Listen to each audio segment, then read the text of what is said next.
Hey everybody. Let's see.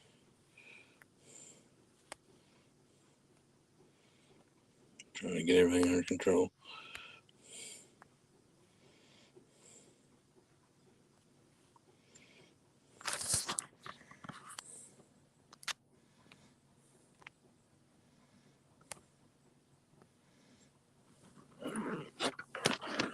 I get everything set up. Oh, okay.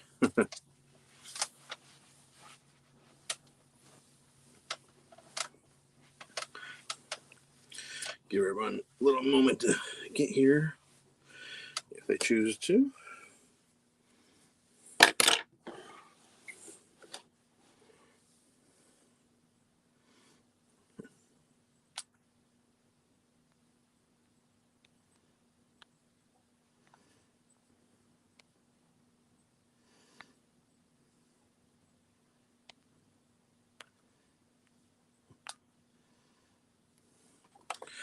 All right, I'm just setting up.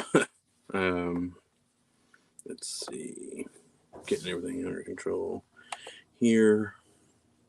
We do have a little bit to do tonight. I have some movies to my collection to show off and unbox. Man, it's hot down here in the basement for once.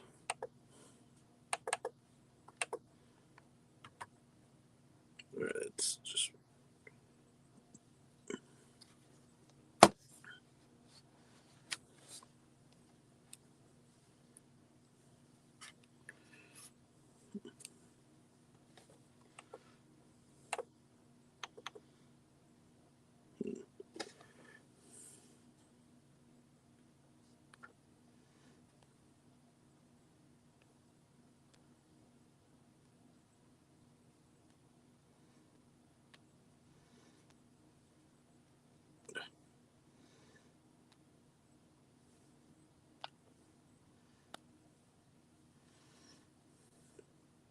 there's the link if anyone wants to join. Hopefully I can get this done right this time around. All right, my computer is a little wonky right now.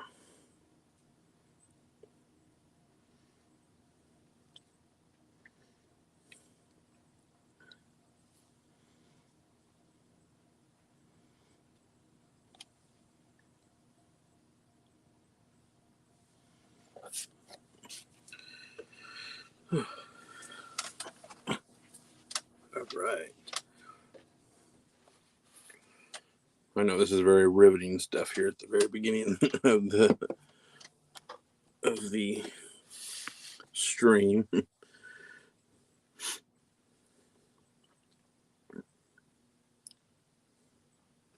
But in the meantime, I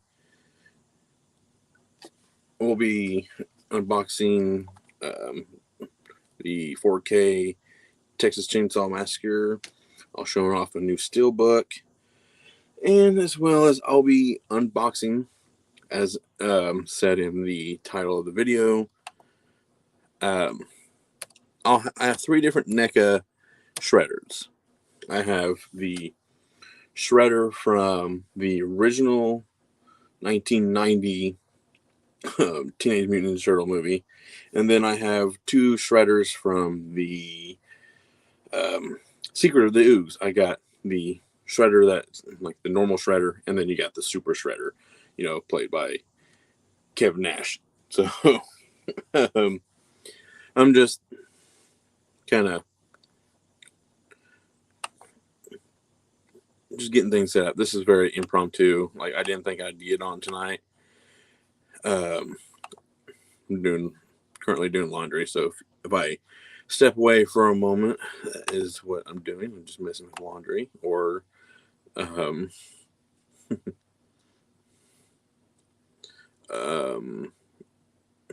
taking care of my son. One of those 2 things. I do have more NECA figures to unbox, so the actual turtles themselves. There is actually will be an additional figure, Splinter, but I Only unboxing him because he's a part of a 2-pack. That's why. Here we go.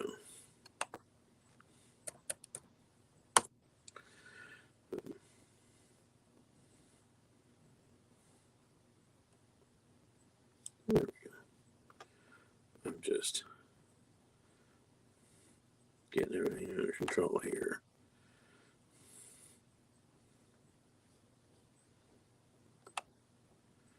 I would like to unbox my, what's it called? I would love to unbox these, but these NECA figures. I would love to do these, but I can't bring myself to open these at all because these are just too nice. These look really good. I have the Toonie Terrors, and then I have the actual what's it called? The cloth figures. So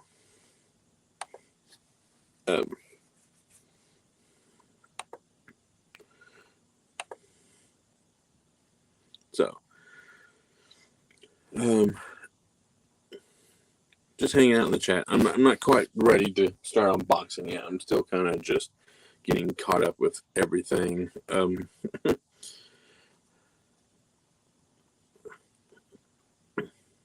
So if you want to hop up here, just click the link and hang out with me while I unbox some Shredder figures from. I'll show them off real quick. Just before I really because I got some appetizers. I don't know. Put a drink over there. Some appetizers.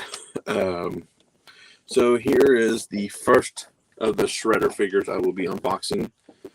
This is from the 1991, and then also Splinter will be unboxed as well.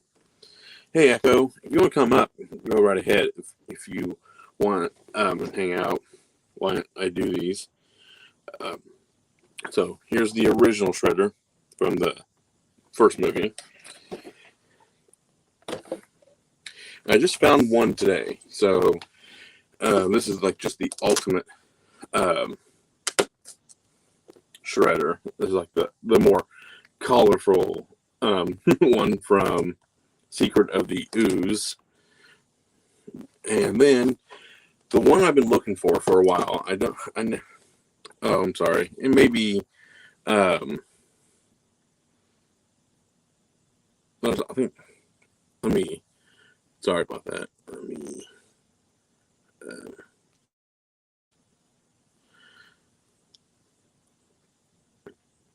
My internet's been kind of bad today, which is really weird. It's never bad. It's just like for some reason. And then the one I've been looking for is Super Shredder. I finally found him today while out shopping. So I'm saving this one for last. So, and I got, and then I got a new steelbook to show off, and as well as going to be, I was going to watch this movie tonight, but I didn't get a chance to watch it, so I'm just going to unbox this as well here in a minute. And I'm just kind of, how's the audio now? Is it a little better? Hopefully.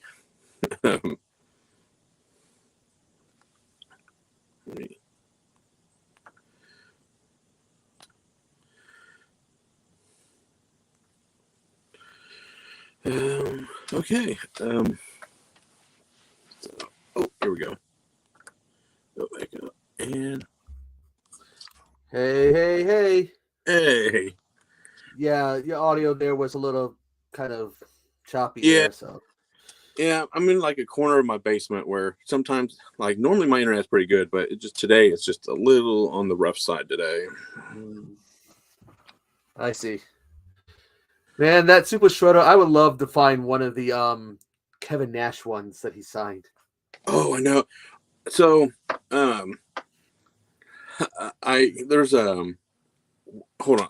We have a convention coming up here in Indiana, and it's all like MJF and all like a bunch of wrestlers are going to be there.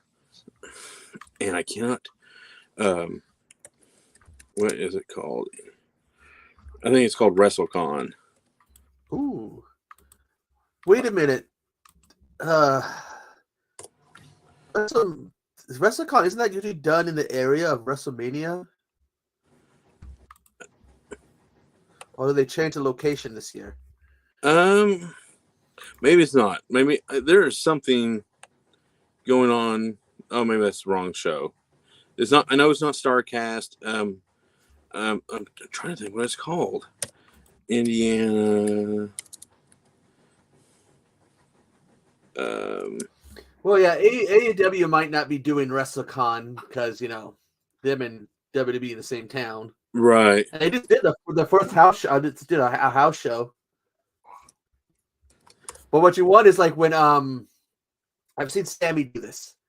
He signs a figure, and then he like puts it out.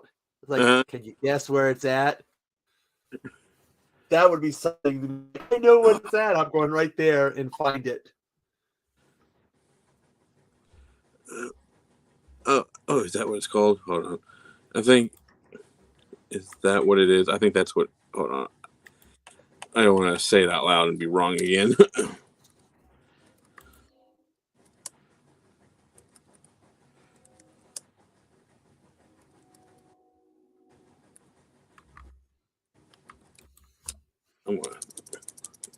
Oh Lord. Okay, so WWE is doing this thing. Women talking about the female wrestlers who inspired them. Mm-hmm. Freaking Candice LaRue, one of the most unpopular women right now. Mandy Killings. Oh, really? The whole Velma thing. She picks her. I was like, ooh. Oh, no. I can't believe he's going to be there. Who? Okay. It's called the Squared Circle Expo. It's going to be in Indy, and Nash is going to be there. Ooh, he was supposed to be a convention that was supposed to have Elvira and stuff, but he canceled. Oh, I may not. Yeah, so big sexy. Yeah, so from the poster, we have MJF in the front, RVD, Angle, Matt Cardona, Zack Ryder, Brian Myers, Sandman, Al Snow, Devon, Danhausen, Tony Storm, Slaughter, Lita, Victoria, Rhino, Rikishi, Christian Cage. Oh, and the BWO, the Blue World Order. All three of them. So Stevie, I know Stevie was in the hospital not that long ago. Oh, was he? Yeah, he was posting some stuff, something about his back or neck or something was wrong, so he was getting that taken care of. And Kevin Nash, I saw a clip of one of his podcasts. Have you been watching AEW? Yeah. To tell you the truth, I haven't watched it in a while. I watched the pay-per-view, and then I watched the couple weeks after that. The Demon's going to be there. Oh, the Demon! Oh my God! How many guys dressed up as the Demon? Was it 2? I think just the one, but maybe two. Maybe who else is going to be? Francine's going to be there. Somebody that before. I think it is his initial appearance. Someone else was the Demon. Oh man! Dell. I hate to say this, but the man. Oh man, the man who booked his own divorce. Kevin Sullivan. He's going to be there. Oh Lord. Yeah. That's man. This Sabu Steiner. Oh wow, there's a lot of people here. Oh, okay. It was Brian Adams was supposed to do it. Was a wrestler as a Demon, but he never did. Okay. Oh man, the Acclaimed canceled. Okay, so far only 3 people have canceled: the Acclaimed and Billy Gunn. Oh, so you can't go Sesame Daddy. Yeah, I can't wear my T-shirt. Darn. Oh, well, you can take your Super Shredder thing. You're like, hey, big sexy.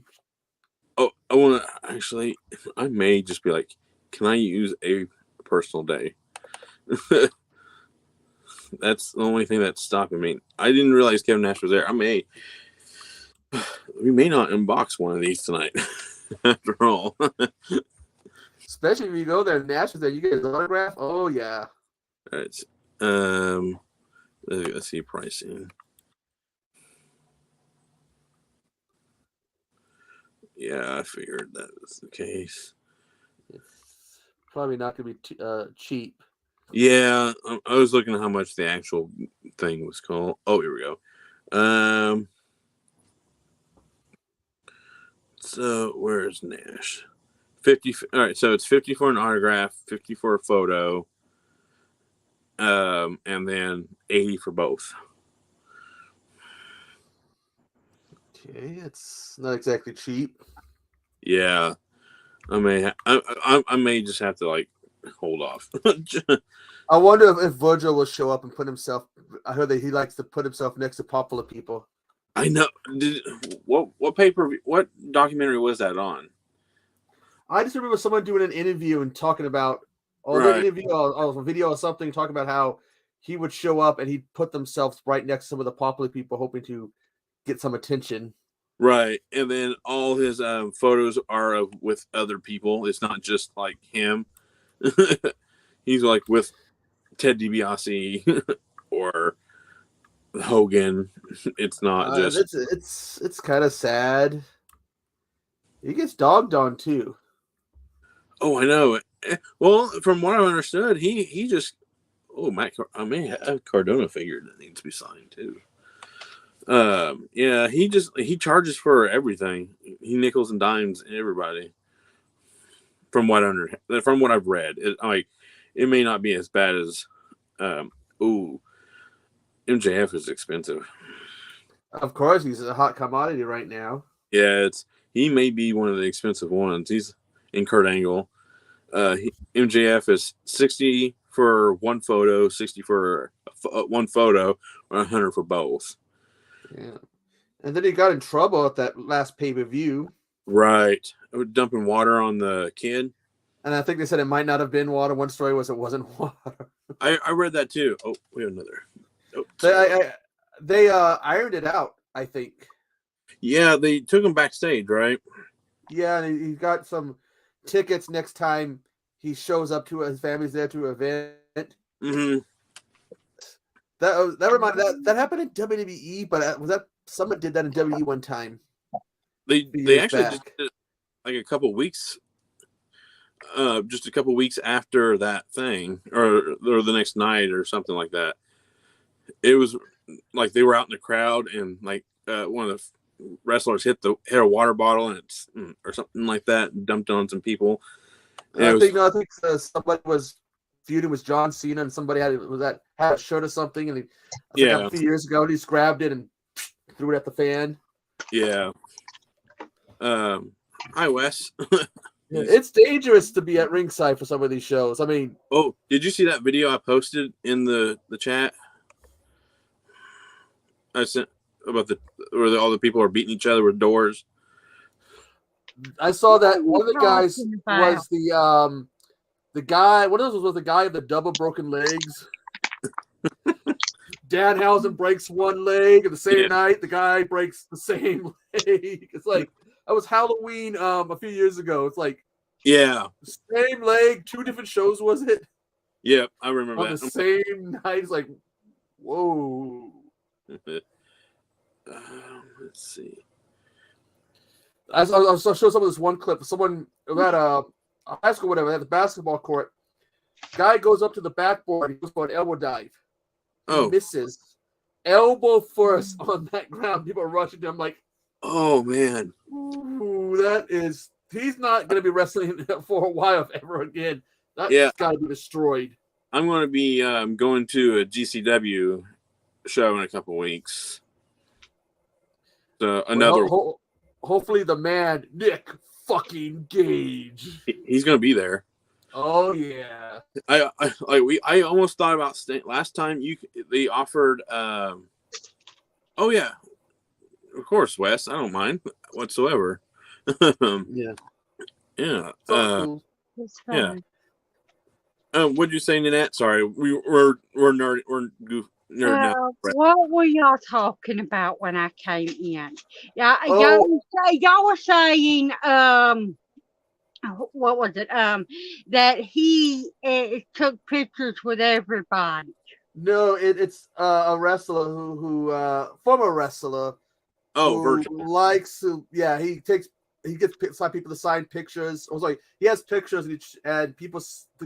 What was it? Okay, he basically wants to give out his autograph or whatever, but he puts pictures of him and other people. Like the only way anyone would get his autograph if he's with somebody else. Not that he had a great career. I mean, his highlight was being Ted DiBiase's servant and then beating him for the title and then nothing. Yeah. He's famous for being nobody, basically. I think that's the best way to put it. I shouldn't say nobody. He's famous for being friends with other people. Yeah, he's also, according to the stories that I've heard from people backstage who've seen him naked, he's supposedly endowed. Yeah, I've heard that too. Oh, you were talking about him the other day. They've been like, they're talking about Virgil, like, who's endowed? Who's got who's endowed? They're like, Virgil. If he's as endowed as they say he is, man, he could have made a career in porn then. He probably would have had a little bit more. I bet it'd probably be a little more recognizable. Like people be willing to pay for his photos, and not be the butt of jokes. Right, and he overcharges like quite a bit. I think. I'm sorry, maybe $5-10. I mean, it's. I hate. He had his 15 minutes. Well, I trying to defend the guy and everything, because I sure wouldn't go want an autograph, but maybe he charges more than everybody else because they have all their money and everything, and this is how he is able to live. It could be, but he's not really a name. Yeah, he's not somebody they're gonna want to pay out for. Right, and then he will just set up a booth, I think, right? Like they'll talk about someone was saying like they'll have a booth and he'll set it up next to theirs. Someone was joking around about that. Yeah, I can't remember. Yeah, I know what I can picture.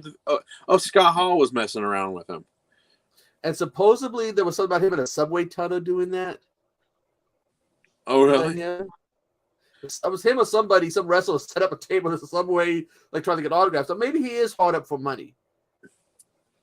But maybe he's hoping to get some attention. So remember, he worked for the WWE where they didn't have guaranteed contracts. Right.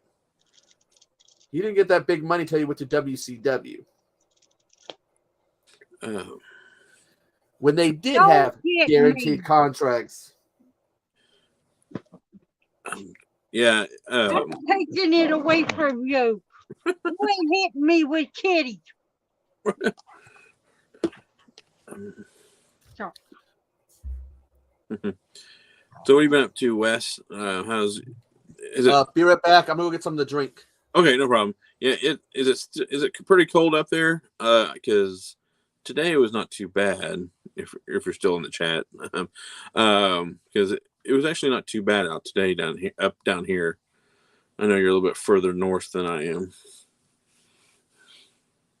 So where are you? I'm about an hour and a half away from the center of Indiana. Basically, it's like from Indianapolis. So, so it's where I live. It's pretty close. It's about 2 hours from everywhere.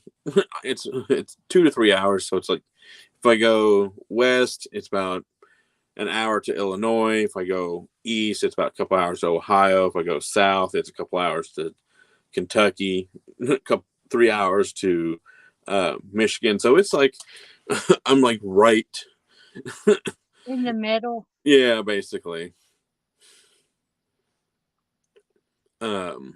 So it's I bet it's cold where Echo's at.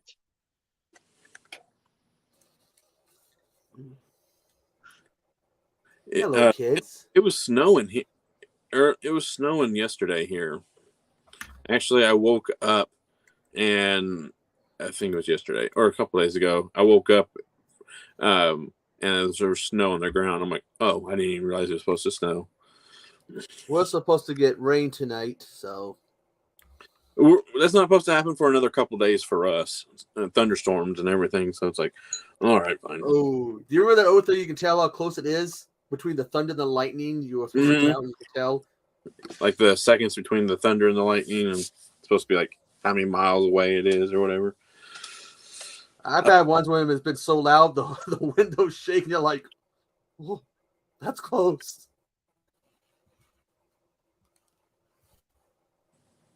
So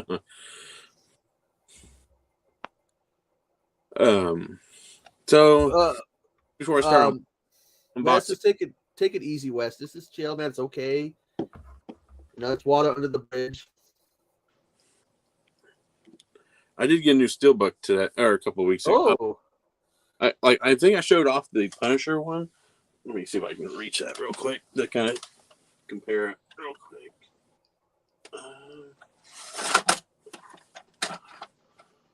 Oh, there it is. So here's the Punisher with Thomas Jane, just to kind of refresh. oh yeah, I remember that. I love that. That looks so awesome. So I hope they do a Dolph Lundgren one, so I can have all three. And then here's Warzone. Oh, nice. And then the Dolph London one will have a picture of him naked with his butt. and then the back. Oh, I love the Jigsaw. artwork. Jigsaw is what they call him. Is that the villain's name? Yeah, Jigsaw's in this one. Oh, I better hide that because I have not redeemed it yet. But here's the inside. So yeah, I like. I this one was actually dropped in price, so I'm kind of glad I held off on it. But it was the last one, so I'm like, I almost missed my opportunity to get it. So with still books, I always like to look for sales and stuff. I do as well. That's what today when I went to Best Buy, that's when I bought the 4K Texas Chainsaw, which I'm about to open. They didn't even have any out on the shelves, so I'm like, all right. I left without wanting. I left without like, all right, I can live without it. But then Ariel, she went into Kohl's, and I was just like, I'll sit in the car. And I'm just sitting there thinking, like, I really want to watch a movie tonight. And I'm like, I'm out and about. And so I'm like, you know what? I'll just see if I can pick it up, like do the store pickup. And sure enough, it was available. I'm like, so they must have had some in the back. Yeah. I love the artwork on this. Big eye. That's kind of creepy, though. Yeah, right? That's what I was thinking. So you only watch physical media? Me? No. Yeah. I watch everything. The same. Like somebody, like when I review something, if you don't have it on physical media, if it's streaming on Tubi, also watch it. My reasoning is I'm too damn lazy to put it in to play it. It's like, I'm not gonna lie, I'm too lazy to put it in. So I have all 5 seasons of Rescue Me. I love that show, and the discs are like just sitting right in front of my television, right next to the player. I'm like, it's so much easier to load up Hulu, but I'm like, less effort. You just gotta hold a remote and just click, not. Oh, let me get up. I'm all comfortable. I gotta get up now and change it. I already got the remote in my hand, so and covered up and everything. So,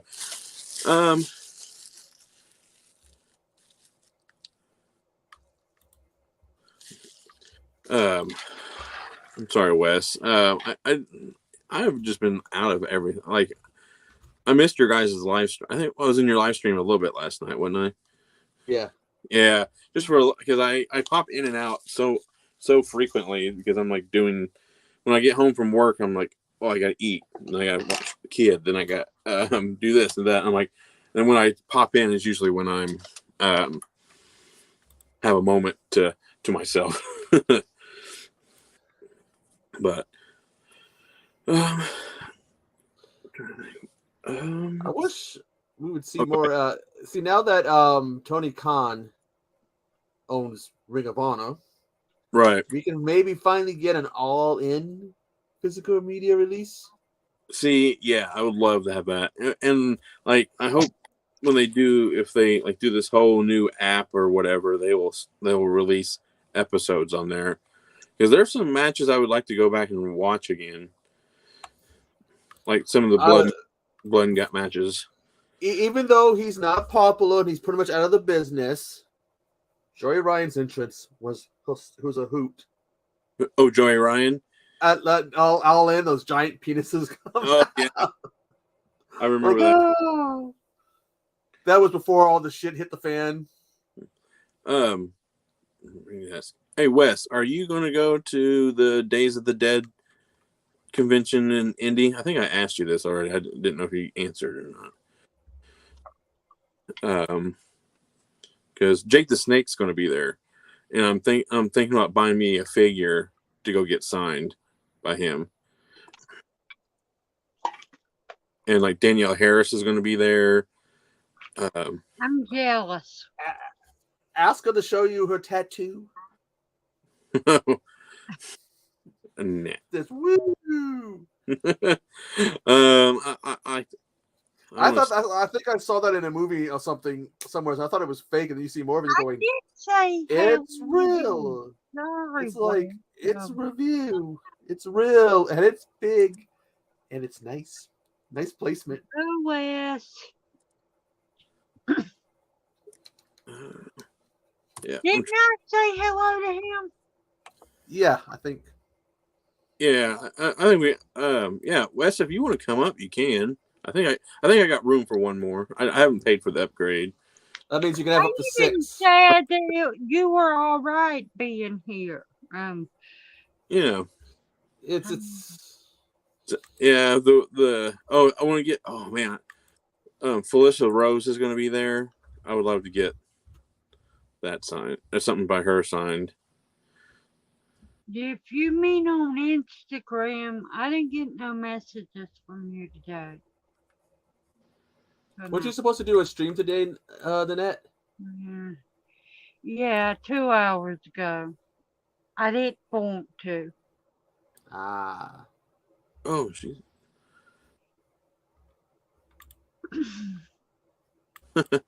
That's funny. Basically, the entire cast of Terrifier is going to be there. Oh man, that second movie, I got to be careful next time I go into Best Buy. Why? I kind of might have talked someone into watching it, and if they didn't like it and they remember me, oh man, yeah, like when it's gonna be one of those things. I'm gonna walk in. I'm gonna walk in and be like, you. Oh, Jason Patrick's going to be there. That's cool. Who? Jason Patrick from the Lost Boys. Oh yeah. And the best person from the Lost Boys, the guy who plays the what's it called? The saxophone. Oh, he's gonna be there. Yeah. Yeah. I can never remember the one that played Michael's name, but I truly hope they're able to come up with time and money to be able to go. Oh, I didn't realize you lived that far. I thought you lived just a tad bit closer to Indy. You just want to see that guy play the mic and nothing with no shirt on, all his 70-year-old muscles all sweaty. How old is that guy? The last time he did a performance, somebody did a few years ago. They did they took and filmed him doing the woo. He did not have his shirt off, or Well, that's even because his that's tank how top, every people because are gonna he know got him. so old and fat. If he put if he had a shirt on playing that mic, be like, who is this guy? Takes it off. Oh, it's him. He was playing the sax. Yeah, but if he And had a he shirt on, yeah, he had a black shirt on, but he still can play that damn song great, but he don't look the same. well, he's not a spring chicken anymore. Probably 60 now. He's got to be getting up there.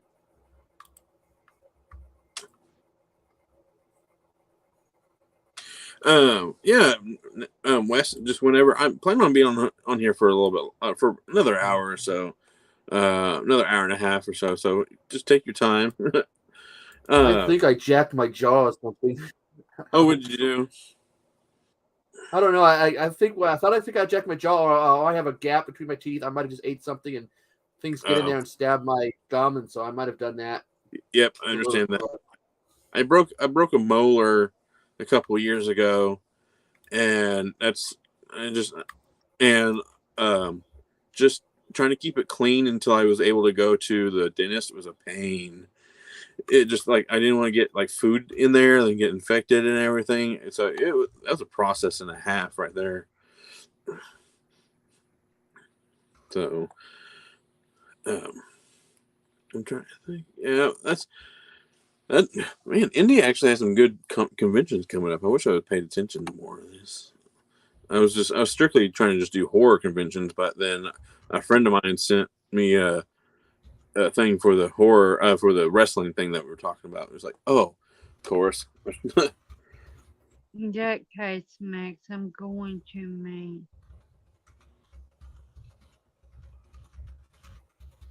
Someone was asking me a question, so I'm. Oh, sorry, I zoned out. I think it's the one in Indy. I think it's Indy, and then I'm not quite sure where else it's at. Oh, the people from Terrifier 2 is gonna be in the one for the this one coming up.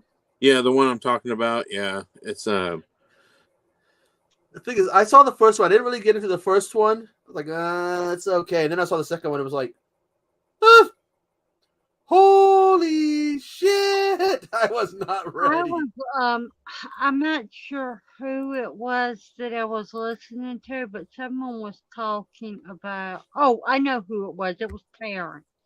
I was talking about um they were talking about violence and that's an I said, is this a movie that blends the two? And I said Hellraiser, and they were talking about they should the people that were on there was King Gore, Curly Girl, Wes, and Terrence, but they were saying that if they had made the new one, Hellraiser, to be more like Terrifier and but Hellraiser style, that would have made it a lot more appealing. the link is at the Yeah, very top. yeah. You might have to repost it. I Hellraiser was definitely for its time a violent movie. Shit There you and go, Wes. all. So was the second one. But if they made it in the style of Terrifier, like Terrifier 2, See, it might get an X slapped on it. I think it would have been a little bit more. I think people were wanting the new Hellraiser to be very blood and guts like Terrifier. I think that's what everyone was coming. Where the heck can I I mean, I find? haven't seen All Hallows Eve or whatever. I I haven't haven't seen either. that. I mean, I've seen like the cover, but I had no idea he was in it until someone said he's in the first one, not in the second one. But like, oh, he's in the first one. That's when he made his debut. I was like, I didn't know that. I can't understand it. 2 years. I went to the doctor Mm-hmm. to get my nose burned. What's that? Sorry, I don't know what that means. They burned my nostrils. Okay. So I wouldn't. It would stop bleeding. 2 years later, it's doing it again.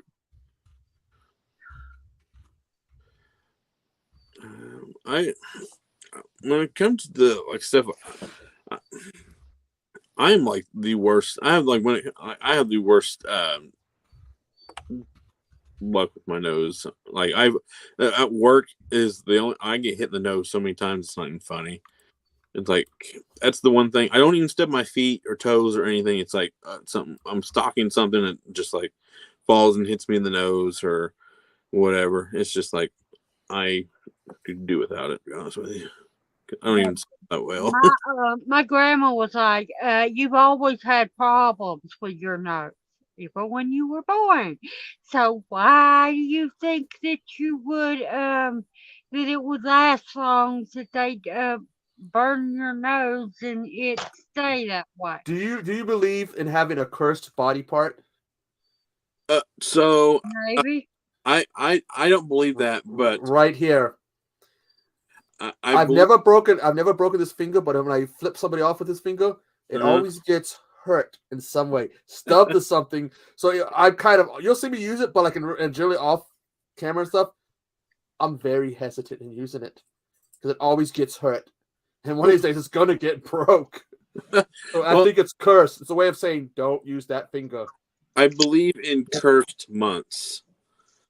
So, case in point, my cousin, um, he would have it was like clockwork for like 3 or 4 years in a row, where he would like in the month of May, he would get hurt bad.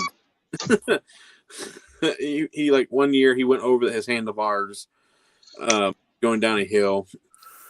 He got a hematoma in one leg, or he got hit in the head with a baseball bat. I mean, this kid, like my cousin, just had the worst string of Mays.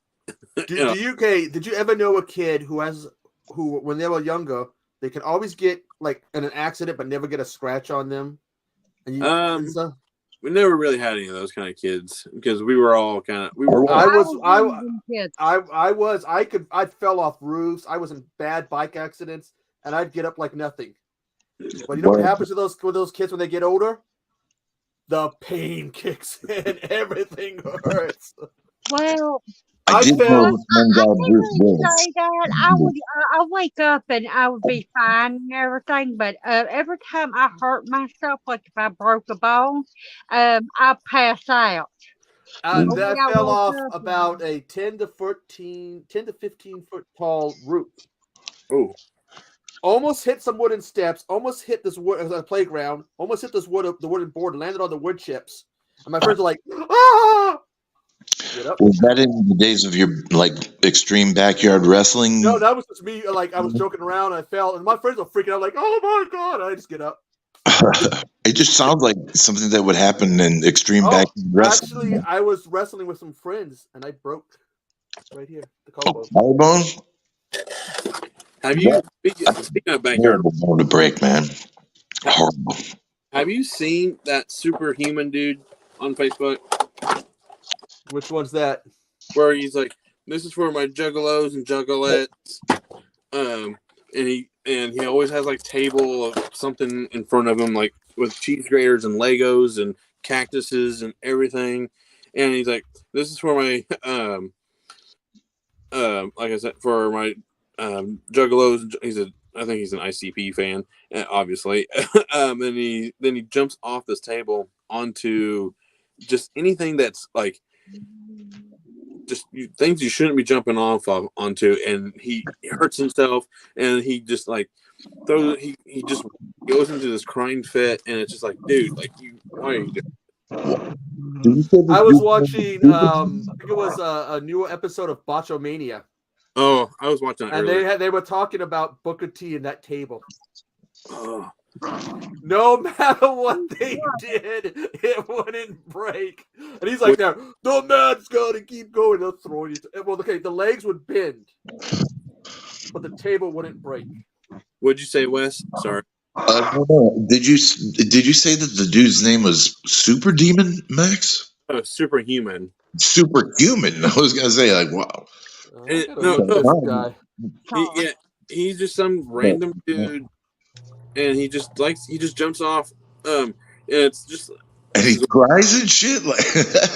it's a one camera setup. He just jumps off on random objects, and then he's like, and then I think I don't know. Every time he jumps off, he expects not to hurt, and just from his pain and everything, it's like why did it hurt so bad? Like his wails and stuff, and like, dude, you're jumping onto a cheese grater with Legos and cactuses, and like, of course wow.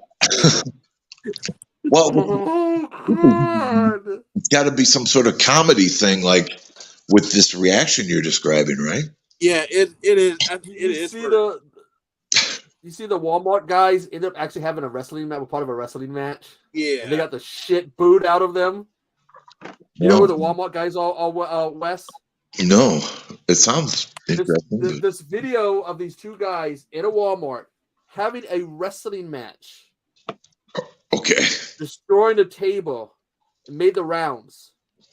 They finally were part of an actual wrestling show and had an actual match. Wow. No, I haven't. If I can find the video of these guys, I'll send it to you, Wes. Link it up. Yeah, that'd be cool, man. I always be interested. Is that which Shredder is that? This is from the first movie. Oh. I gotta admit, even though the colors are different from the cartoon, and it wasn't like skin tight like the cartoon, it's still a cool look. Yeah, I agree. I like. Okay, now in the second one, he kind of did a little something different with that thing at the top. Didn't he? Like make it a little more like spiky or something. Yeah, it's certainly when he did the Super Shredder thing or whatever. But yeah, see there, I don't know if we can show up very well, but yeah, he does. Okay, of the two, which do you prefer more? The one from the look from the first one or the look from the second one? I like the muted colors. I like this one. Just because I like the grittier tone of the first movie. And he has his cape. Oh yeah, the cape. Do you guys remember that first movie was a hell of a lot of fun? Like, yeah, it was a big deal. And it was coming. You know, we had the cartoon, so we all more used to the comedy and Shredder being a bumbling idiot. He wasn't a bumbling idiot here. He was a badass mofo in the movie. Oh yeah. Yeah, it took Master Splinter to toss him off the roof or whatever, right? Oh yeah, when he's like, he tells him like a Rokosaki, and he's like, dude, he just takes his mask off, and they see the scars on the face, and they're like, yeah, it's him. Can you take that? Do they have like a head with the mask off? That's my hands are too big to hook it properly. I'll probably do it later, but yeah, it comes with this one. You can buy them all these separate, but I bought it with that. I'm gonna take it with him, but it comes with Master Splinter. Cool. That's cool. Y'all remember the Master Splinter quote from the sequel when everyone's like, "Where's Master Splinter been?" And then he just appears and he's like, "Coming to a conclusion." And fucking what was it? The first line in the first movie. What was it? I made a funny. Yeah. Second one, doesn't he do a play in that? Like, I made another funny. Yeah, I think so. I love Master Splinter, man. It was okay. For the first movie, how many NECA figures for the first movie? Other than the Turtles, they made the Turtles, they made Shredder, Splinter. There's got to be. Did they make Casey, the Foot ones, April, and the guy, Shredder's a little assistant. Oh, who became friends with the Turtles eventually? No, so, the movie. He from was the Outcast from the Foot Clan or something. Yeah, from the first movie, it's the 4 turtles, the Shredder, Splinter. You got April. You got the two. You can buy a 2-pack with two of the Foot Clan, and then that one kid, and then and I think that's, and then you get the other versions of Shredder and Splinter's master, like when in that flashback scene. I love that flashback scene. It's so funny how Splinter's like in the cave, Yeah. mimicking the master's moves and shit like that. Yeah, that was a cute little comical scene. This little rat. Those figures come with a little rat in a cage. Oh, But I'll give it. At least it's better than him being like, "How did you learn martial arts? I read it in a book." Yeah. Well, watching his master. What's the original like in one of the like it's supposed to be that he was turned into a in the rat. cartoon. In the cartoon, yes. I can't remember the original comic, but like still, like in one of the other versions of it, he got it from a book. It's like what he read a book and now he's a martial art master. Well, here it gives you better, you know. He watched his master. Yeah, I suppose we've all tried to learn martial arts from a book, right? But it doesn't beat the actual training that helps out a bit too. The Super Shredder. Oh yeah. Do you guys know how they determined to resurrect the Shredder after it was killed, or after he was killed in the comic book?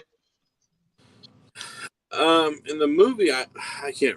I don't know if it's like, I don't know about the movie, but I heard on Red Letter Media about like the theory in the comic book that they used.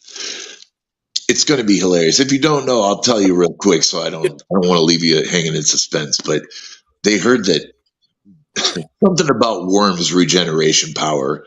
Oh gosh! Foot Clan fed pieces of Shredder to these cosmic worms that like reproduced some sort of clone of the Shredder. Oh my gosh! Did you ever hear that? Okay, there's an interview that Kevin Nash does where he says how Shredder really died in the second movie. We're not on Exxon's channel. He ripped one off. Dragon won't do anything. But no, he goes that Shredder wasn't crushed. While he was under there, he tried to rub one off and he killed himself trying to rub one off. It's like because you have to have a smart ass like Kevin Nash, like, oh, he tried to rub one off. Oh god. You say he tried to masturbate himself and he killed himself in the process. It's unfortunate that he managed to do that under that whatever that thing was. It's unfortunate he died jerking off instead of getting smashed, I guess. But this is Kevin Nash for you. You know, you can't expect like logicness, this smart assness to come out. Right. Yeah, I know how that goes, man. That's usually you're the one Days of the Dead that's closer to you is in November. Yeah, it usually is. But is the Cast of Terrifier going to be at that one in November? The guy who plays Art the Clown and the director will be there, but this is still not early. Laverna though. Yeah. And then Danielle Harris will be there. She's great. I want to meet Laverna though. Harry Hamlin. That too.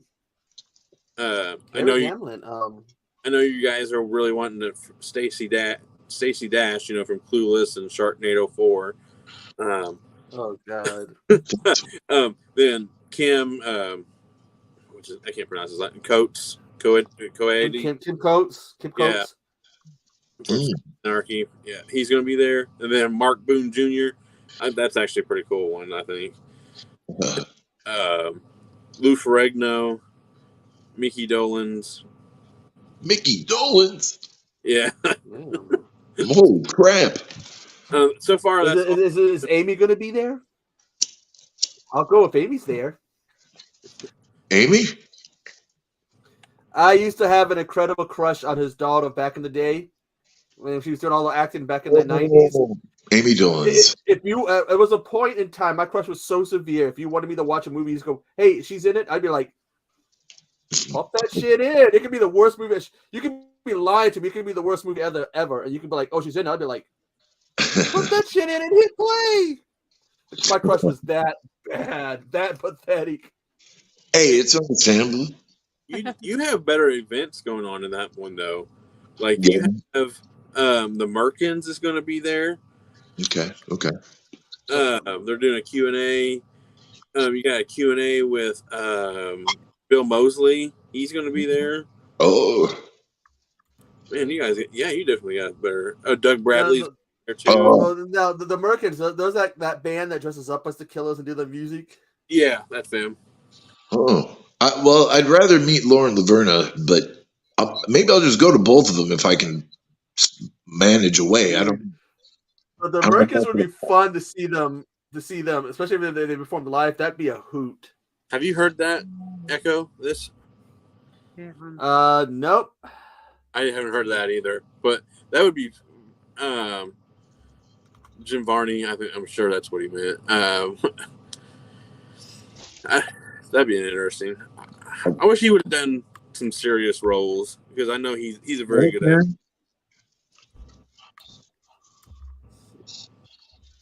And then, yeah. How's it going, Karen? Hey, thank you for stopping by. I appreciate it.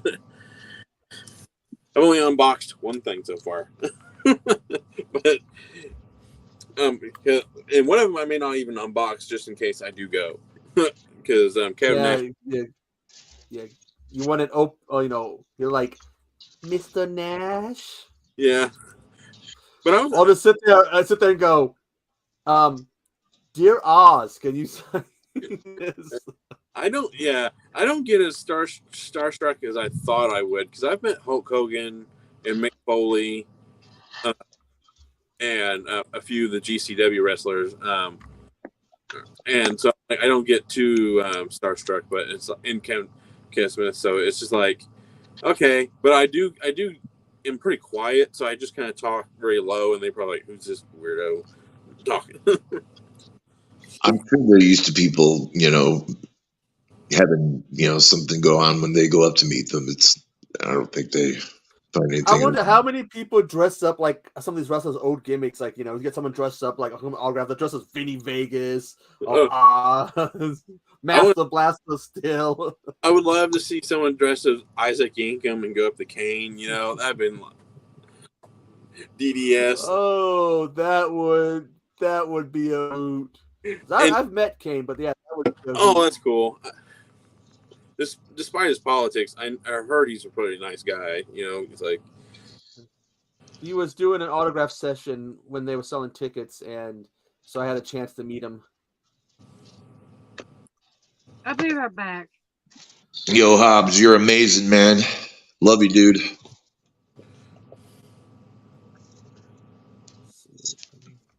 I was just reading the chat there. I saw what Hobbs was saying. Yeah. You guys like my new name? Let me see it. But I thought I was coming in here with you wrestle guys, and I was like, I'll change my name to Wessel. Oh, that's great. Yeah, just Wessel. It was almost going to be Wrestle, but I was like, I shouldn't be. Oh, it is Wrestle, I guess. The second part is the real funny joke, though. As Hobbs knows, I only drop the funniest jokes. I am an eyesore. I think I used that as a joke in one of our challenge videos back when you and Wolfman did that crazy challenge. We haven't done those in a while. My movie collection shrank. I kind of got a bunch. Well, you could probably still do some challenging. Yeah, I'm still buying movies. I'm just a tad bit more particular this time around. And so, that's a good way to be, man. Nothing wrong with that. Because once you start running out of room, it's not even that. It's just like I just had movies to be having movies, and I was just like, why do I own this particular? Like, why do I don't even know what movies I was like. Why do I own Bart Has a Room? Like, why? Why do I need 3 copies of this? I'm like, how did I get 3 copies of the Suicide Squad? There are worse movies to have 3 copies of, though, so I can't really blame you. I understand. At one point in time, I had 3 copies of the Virgin Witch because people were lying to me on eBay about what version I was supposed to be getting delivered. Oh, really?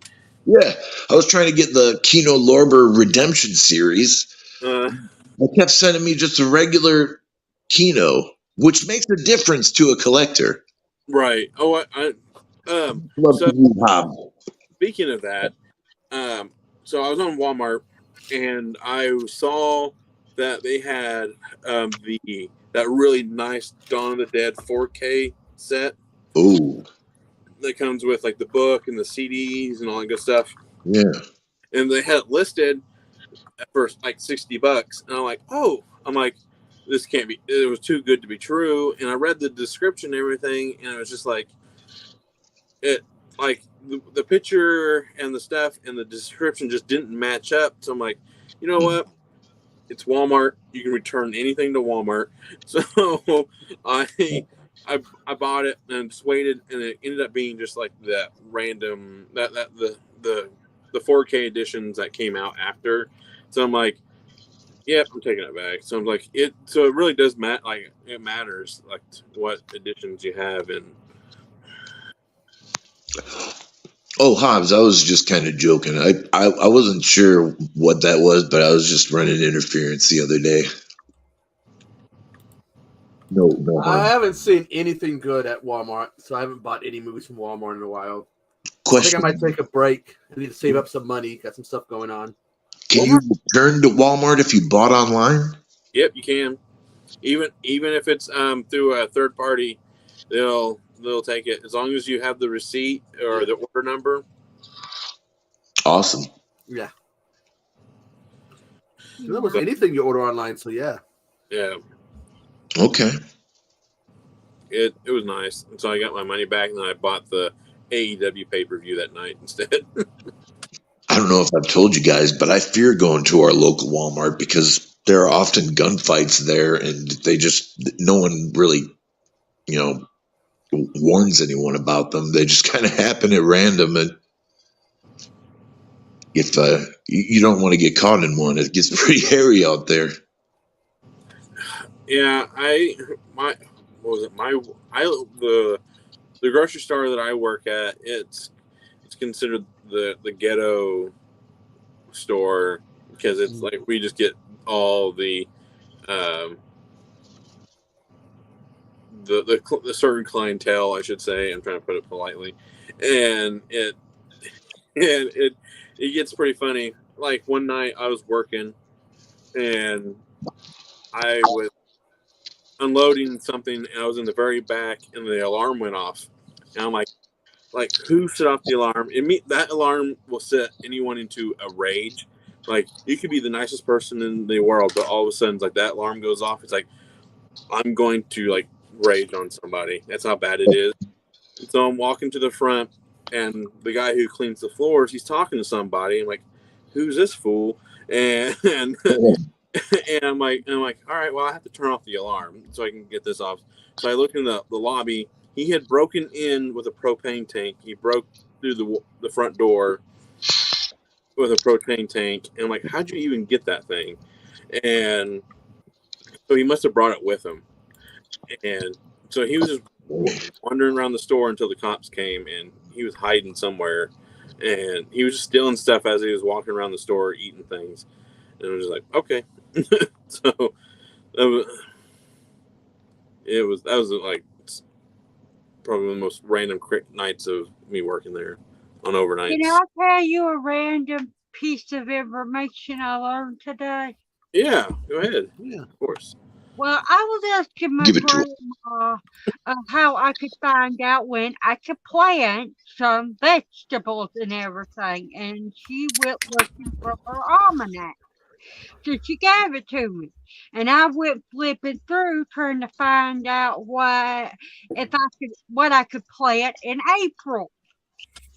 And along the way, I found out some interesting information, which I won't share. But I thought because all of y'all are readers, y'all have books, y'all would like to know this. Did you know that if you have mold or mildew on your book, you can sprinkle baking soda, I mean, cornstarch on it, and it will evaporate it up, and you can sweep it off, and it'll get rid of Oh, that's cool. what the almanac said. And I have like, Did you find something out about the weather from the almanac that we don't know? Because those are strangely accurate, I hear. It's like Nostradamus wrote them thousands of years ago. Do you know what I mean? Like farmers' almanacs are really accurate on the weather to come. Well, Out it here. wouldn't be much use of me looking at the weather in that one. It is an almanac from 2008. Well, yeah, yeah. But This, she was like, I would like the fruit and vegetable don't change. yeah, I would love the almanac to predict this Indiana weather that we're having. That, if they had that down to a T, I'm like, all right, I'll believe it. I gotta tell you, man, you can find the farmer's almanac just about any like supermarket or whatever, and strangely accurate. I don't know. At least they have them. Here lately, I've been getting the almanac on my phone because it's a lot cheaper than actually buying one. It's like $3, and it's like $6 for the actual almanac, the cheapest one you can buy. The weather is crazy, Hobbs. You ain't kidding. Oh yeah. I feel the farmer's almanac is worth the money, but it depends on if you've got the $3 to drop on it. I get it, Annette. But the weather's been so No, over the place. the almanac that you get on your phone is $3. If you get the one that's paper and everything, it is the cheapest one was $6. So, have you heard about this? The WWE has been talking to Colorado and Michigan and someone else about allowing bets for the matches. Yeah. Oh. Apparently, where is it? This one guy. I guess he's from MGMCO. He used the phrase if they would allow bets for them. NFW. No fucking way. You can't. Like I don't care. Like they would have to change their way of everything. Because how much crap that gets out, it's not even funny. You know? Is that NFW thing? Is that like a way that if you can ask a question? Go ahead and ask it, Hobbs. It's just his way of saying, no way. He goes, NFW, no fucking way. Yeah. They're gonna allow it. Bets to be held. People can place bets with them. Oh, okay. I mean, the people do bet on them, but like they're not, legal. Yeah, I know what you mean. I have about 8 films that need new slip covers. Anywhere you recommend where I can go to get them? Instead of going and getting them, you could go to the library and print you off a picture on the internet. There you go. Like 75 cents. Slip covers that's made out of different material. Well, you might be able to find a printer and the proper, material to print it on, and they go over the cases. Etsy, you may be able to kind of commission something off Etsy. Yeah, someone can do that if they have, that might be the equipment. The original. Yeah, I will, because Etsy, there's, I can't remember the name of the channel, the store, but they make customized box sets, and I would like to have a few just because just so it makes them look cleaner on my shelf. Because like why would I buy a double dip just because like a fourth installment comes out? I'm like, oh man, like I just need one nice box set for. I wish they would have one for Evil Dead better than the one they have available, which is That Ruby Collection. Maybe lacking, as you were saying. Yeah, because all it has is Evil Dead 2, and Ash versus the Evil Dead. There is no Army of Darkness or a remake. Mm-hmm. I would like one that has all of that. But why no Army of Darkness? Because it's owned by a different company. Because I don't know, have you seen the TV show? A little bit of Ash versus Evil Dead, but mostly the first season. Yeah. I like that. So in the first season they can only kind of like hint around to Army of Darkness because they were like legally not able to say like anything from Army of Darkness or Club until the second season, and that's when they can like start. Hey. You would think they would collaborate for the box set's sake, I mean, right. Oh. Arrow can get like all the Halloween movies into one. I'm sure he got stuck on this. Oh yeah, Jack, you naughty boy! naughty Jack. That's cool. Sorry. He wagging his tail at you. Oh, what a sweet guy. Good boy. Excuse me. I mean, NECA, you were showing those NECA figures, and NECA, damn, they hit it out of the ballpark, don't they? Yeah, they're cool. Yeah, they're expensive. Well, I was looking at that Terror Tunes. They had Ghostface and Jason at Walmart. I got both of those. Those are expensive, yeah. Dude, I think I've got $80 Leatherface. I've seen a version of, because I don't know how. Of Teenage Mutant Ninja Turtles Ronin. Yep, I got. I've seen one without a top. Is there two different? Was one with a top and one without? Yep, they only had the topless. He's armored and unarmored. That's what the. Oddly enough, they are. I would like that. I would probably get like that one because that's actually a particularly awesome graphic novel comic if no one's ever read it. So the space behind me, this brick wall, I have kind of. There's a shelf that you can look to make it look like a New York fire escape, and so as soon as I get the last couple figures, I'm gonna buy that shelf, and that's going to be what's behind me from. And so I'm going to have like the top is going to be Splinter versus Shredder, and then kind of as it's scaling down the thing, it's going to be like them fighting the Foot Clan and Token and Razor, and I think I'm going to have Super Shredder on the very top. That's cool, man. What exactly are you doing? Come on.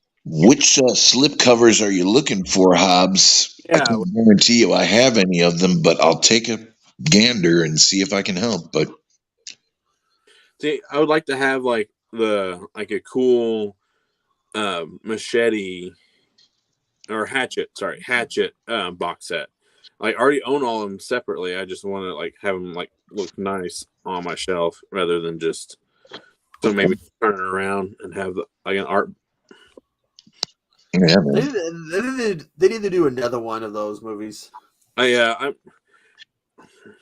guess the way they end, the last one, they show what's her name, Mary Lou or whatever her name was. Yeah.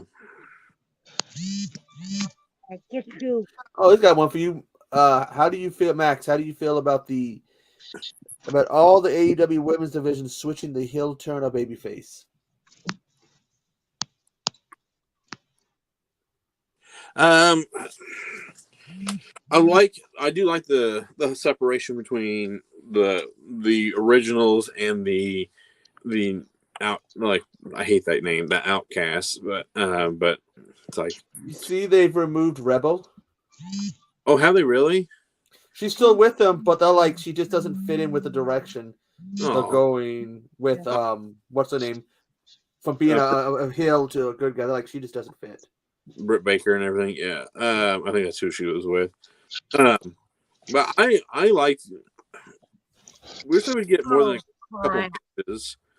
I think they would. I think they would like do like the second match of the show, and then maybe second to last, and then because some of the men's matches are like all right, I can do without, but if they need to really push their women's division like they want it to, or they should make it stand up to WWE's division. But I mean, they just got Taya Valkyrie. Yeah. But that's the thing, like I think that's AEW's biggest problem is that they like when Ruby came in and Soraya and then Athena, or former Ember Moon, and who else? They get fed to either to the Jade or Britt. Right. So like I say they're going to end up taking the title off of Tony just to give some credibility to the Outcasts, and then they'll probably make the chase. Like the chase is always better than the win or whatever you want to call it. So then the originals will win it back in the end and kind of make it seem like they're that's yeah. I like it, but I'm enjoying the women's division. I've always enjoyed. They do put on some good matches. I'm happy that the women actually bleed. Like that. Like they actually are like willing to like put their blood and gut on the line. I have to commend like them. Like Thunder Rosa and Britt Baker for sure. Even the bunny. Allie. But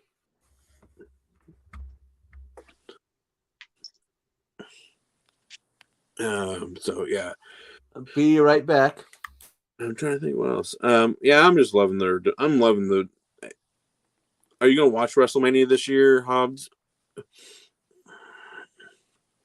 Oh, here's the list of movies that he needs.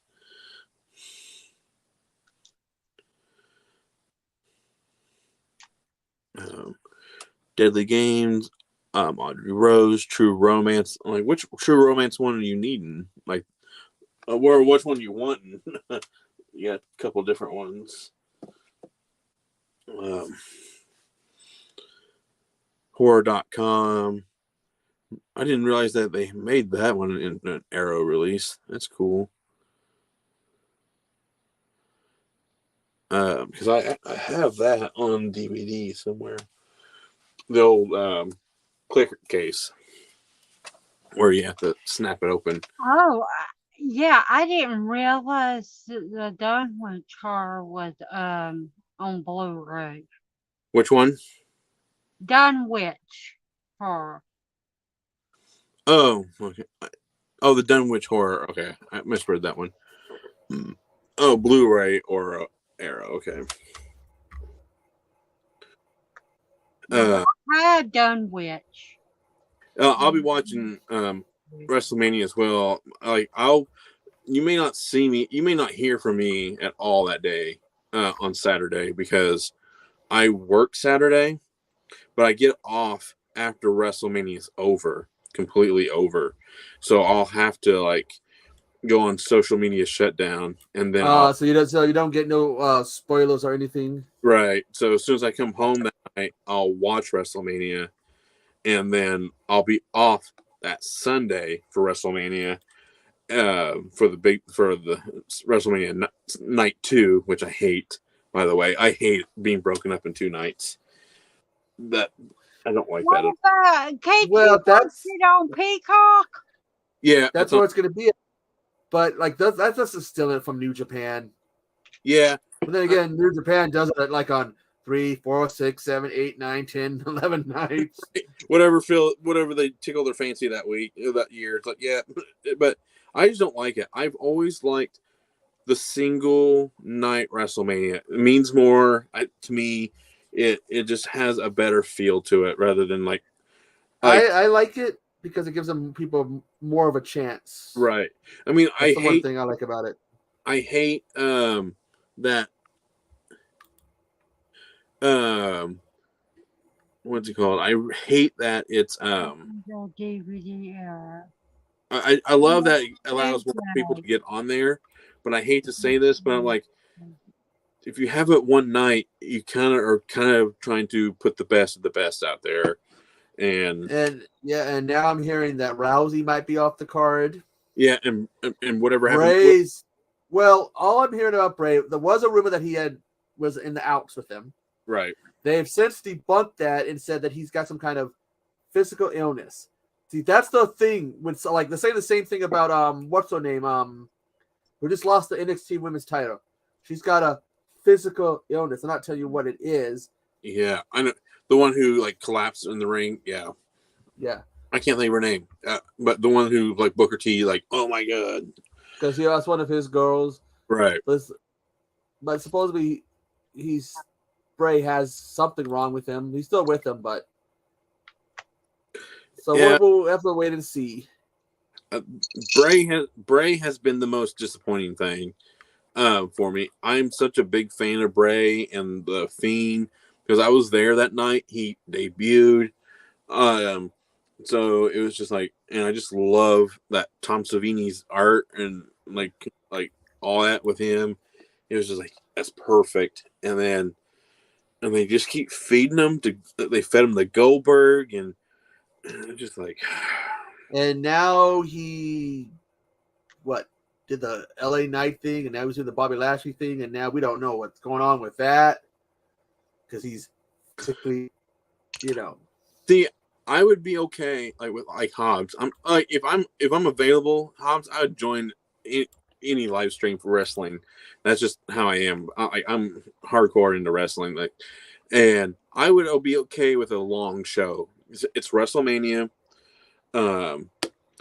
Like it, the people who like you would have to pace that show very, very well. Like you would have to put like some low matches in the middle, and then kind of start building the crowd back up into the main event, of course.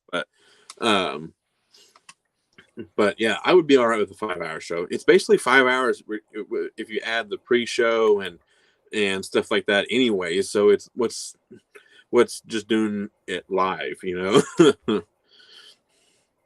So. And we got this is going to be we got like 3 shows that day. I add after that weekend. West back. I forgot we got NXT Stand and Deliver. I accidentally jumped out. No, you're good. Yeah. See, like, I would rather have some NXT matches on there because they can do some pretty quick matches and be good. Because I think they're seen the card for Stand and Deliver. They've announced the card. What league is the NXT, Max? Say that again. What like league or association is the NXT? There was the WWE, like the development league type deal. It's like the stop before they get to the main stage, before they go big. Like they're like, it's where they kind of hone what works and what don't work, but they're still on like decent TV and everything. Okay. They got Johnny Gargano versus Garrison Weller.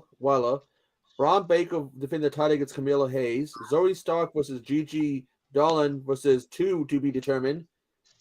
Fallon Henley and Karina James defending the women's titles against Alba Fire and Isley Dawn, and Wesley defending the North American title against 4 to be determined.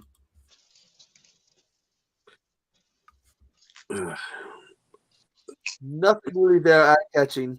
Yeah, NXT lost so much steam when they switched to the tie-dye. Let's look at the issue here. His name is Shawn Michaels. Yeah. We have a recreation of the barbershop segment. Yeah. Even the clothes, and then we have a wrestler collapsing in the ring. Wow, where have I seen that before? Yeah. It's Next, someone's gonna come up with a 7-foot tall bodyguard dressed all in leather and shit. oh God. Speaking of 7-foot body, Speaking of Michaels, who came first, Bret Michaels, the singer, or the wrestler? oh, Well, probably Bret. Michaels, the singer, is. Poison. yeah. Yeah. I think they might have been around the same time. Yeah, Poison, because it's gonna be in what the early mid '80s is when he started. I think Bret Michaels started in the 70s. Late 70s. You mean Born? The singer? I mean, when did they start doing what they were known for? Bret Michaels, the singer, they started in the late 70s. Okay, Poison is 83. Yeah, I was gonna say their career started in the 80s. His life may have started in the 70s, but it was mostly like late 60s. Oh, excuse me. Look for the debut of Michaels. Wild, good question tonight. The first Poison album that made anything was Look What the Cat Dragged in '86. It is Michael started his career in '84. Oh, so yeah, about the same So, time. So Poison. I'm guessing Poison was formed the year before. Yeah. But I think Poison got big before Shawn Michaels did. I love this. Nanette coming out with the crazy right questions. For getting everyone researching everything, I'm loving it. It's just like Amazing. Loving it. If you went on birthday, Every time I talk about Bret Michaels, they are always saying, "You mean the wrestler?" I'm like, no, I don't know. Plus, I believe Bret Michaels is his real name, whereas Shawn Michaels is Michael Heckenbottom. Yeah. Did you guys watch the Rock of Love stuff with Bret Michaels? A little bit.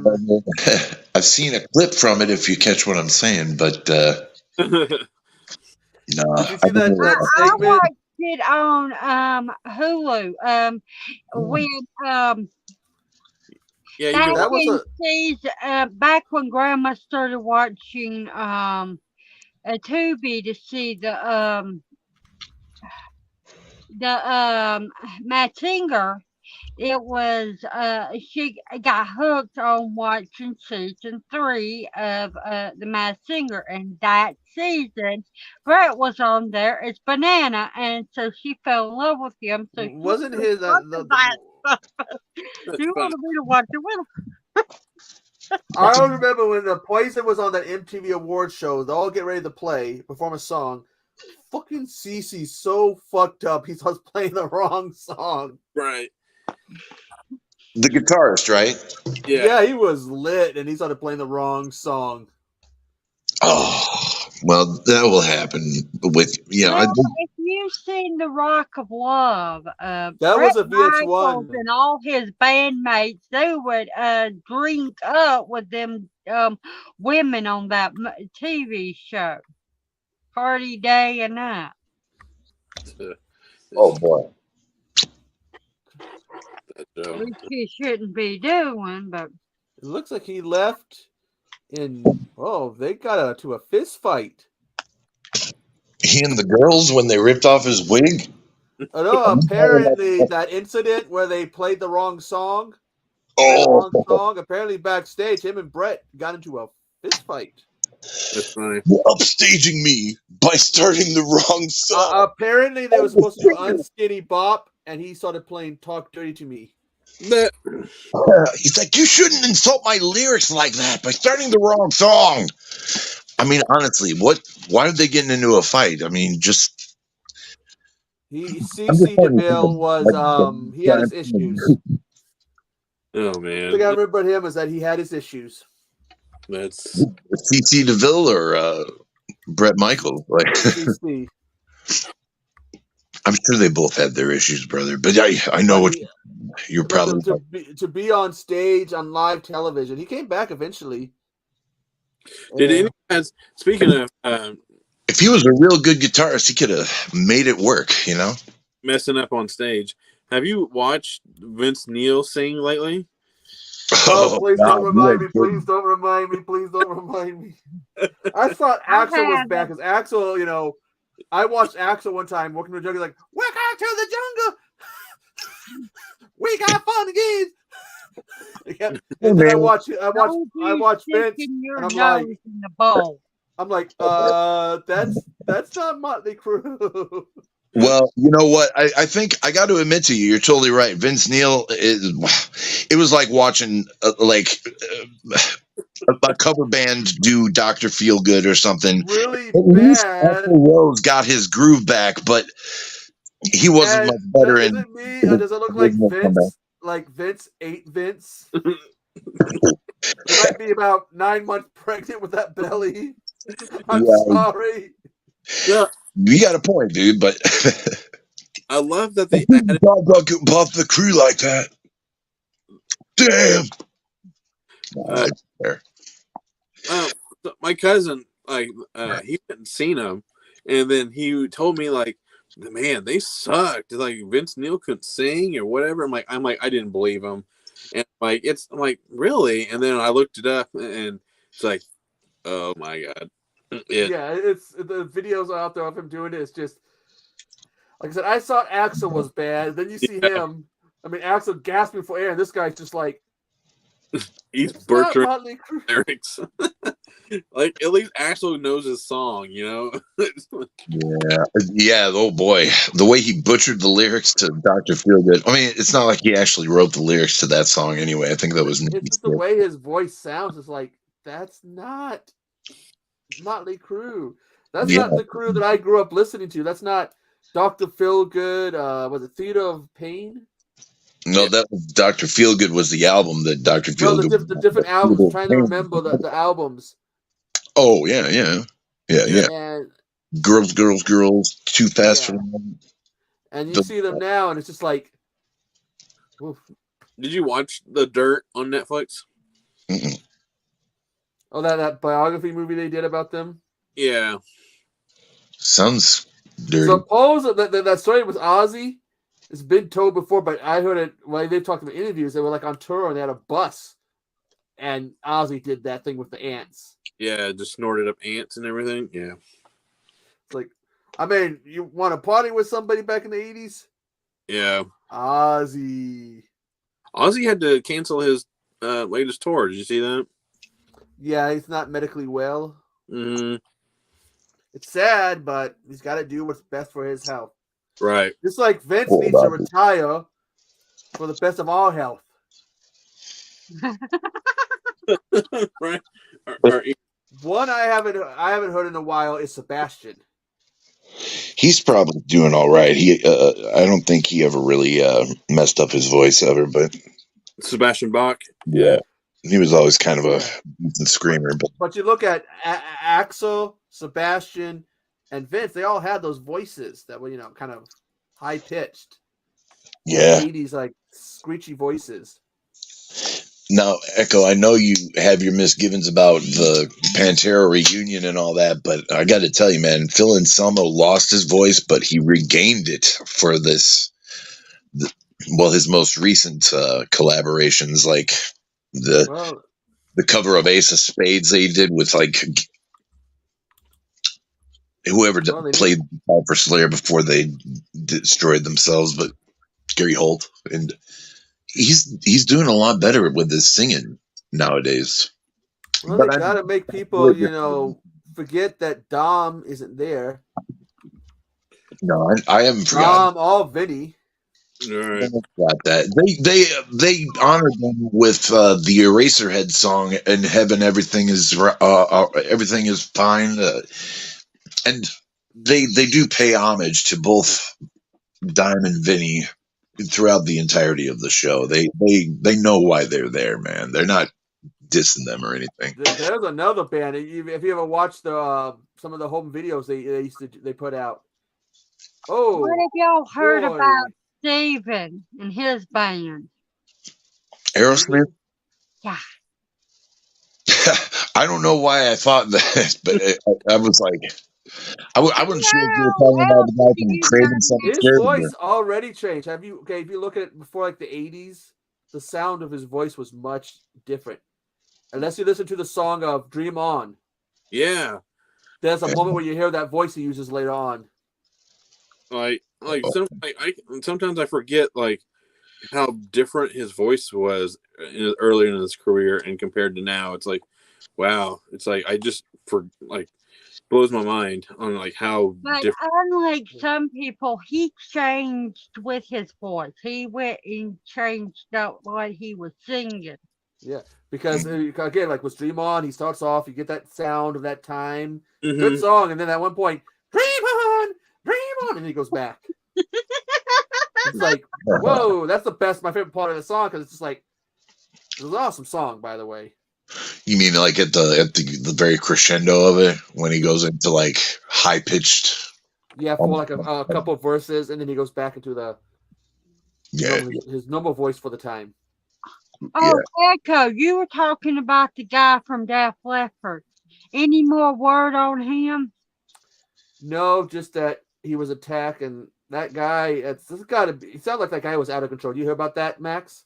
No, I didn't hear about that. Well, okay, you know the one-armed drummer from Def Leppard? Yep. Outside of a hotel, he was attacked by a 19-year-old. What for? They don't know. They haven't said. All I know is some lady tried to come to his help, and the guy started beating the shit out of her. She tried to get into the hotel. He grabbed her by the hair and pulled her out. Oh. Eventually, he took off, and they found him like attacking cars. It sounds like he was just out of control. Dude, Yeah. I just saw a news flash on my other device. Apparently, the follow-up to that story is the drummer from Def Leppard spontaneously grew his arm back and beat the hell out of those guys. Okay, well, this one is from. This one's from 5 hours ago from Fox News. He's focusing on healing after attack. Okay. Okay, they give the kid's name. Let those kids know that guy has a bit of a disadvantage in being attacked. He was apparently smoking a cigarette when the kid knocked him over and he hit his head on the ground. Cheap shot. You can die. You can die from that. You know, that's how they killed Houdini. Yeah. And then Liam Neeson's wife, she just fell in the snow. Right? And eaten by a wolf called the Grey, I'm imagining. Sorry. But that poor woman just tried to help him, and guy got attacked her too. I'm not trying to be unkind to these celebrities or anything. I'm just trying to inject a little bit of silly humor. But he's just going to heal, and that woman's probably going to, I don't know how bad he beat her up. Yeah, that's kind of what's wrong with people, man. This guy had to be on something or whatever, just to randomly run up to somebody and do that, and then go attacking cars after he attacked that guy and a woman. He was trying to make a name for himself as the 19 years old. He was 19. He was a 19-year-old, so he could have been on something. Well, it didn't really matter what age he is. He could have been on something as a 50-year-old, but I mean, I bet you the dude wanted to go down in history as the dude who tried to beat the shit out of the armless Def Leppard. And his name's out there now, too. They released the kid's name. Well, there you go. There you have it. That's why he did it. He succeeded in what he wanted to do. And we shouldn't have let that happen. Like, the media should not have let that happen, because that's wrong. Every time somebody does something, murder, beats up some famous person, they put out the person that did its name, like glorifying. Like let's get an example. Ted Well, there could Bundy. be a reason. Well, he's from Iowa, the kid. Oh yeah, well that's probably it. That's probably why he did it, because he comes He from is being charged with 2 counts of battery, 4 counts of criminal mischief, and abuse an elderly or disabled person. Jesus. Yeah, the woman's probably elderly, and the other is. It's him.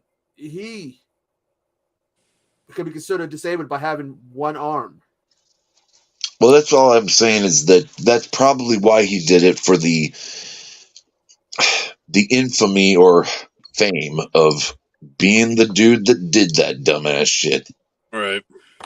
Because he knew that they were going to name him in the media, because the media can't help themselves. Right. They like that. Like when I don't know. Sorry, I zoned out for a minute. This might have been said already. Sorry. If like a school shooting, they should never say the shooter's name. Right. And so like They've already released the kid's mugshot. Yeah. See, like, Like, they'll release his whole life. school shooting. Like they named the kids in Columbine, but you didn't hear anything about the survivors. Hold up one second. What were you saying, Max? I'm sorry. I feel you in that, but Max had a good point there, and I want to. Yeah, I don't mean to step on people's toes. I'm sorry. They basically they give his whole life history, and where they should just like not give him any airtime at all. Like they should focus focus on the survivors, people who are like going through and everything, but they're just so focused on why he did it, who he like the motive and everything. When and then it's just like you can't you should be focusing on the people who's going through the tragedy and trying to help them rather than glorify the guy who did it. Yes, I'm just hoping the woman's okay, because he's saying he's okay and he's just recovering. But I hope the woman's okay. Have you guys seen the movie called Elephant? I've heard of it. I've heard of Elephant Man. It's considered one of the most disturbing films, from what I understand. I've heard of the movie, but it is about the Columbine, or based on the Columbine incident, right? Yeah, it's kind of like kind of an interpretation of what, like, there are some like characters that resemble things and everything.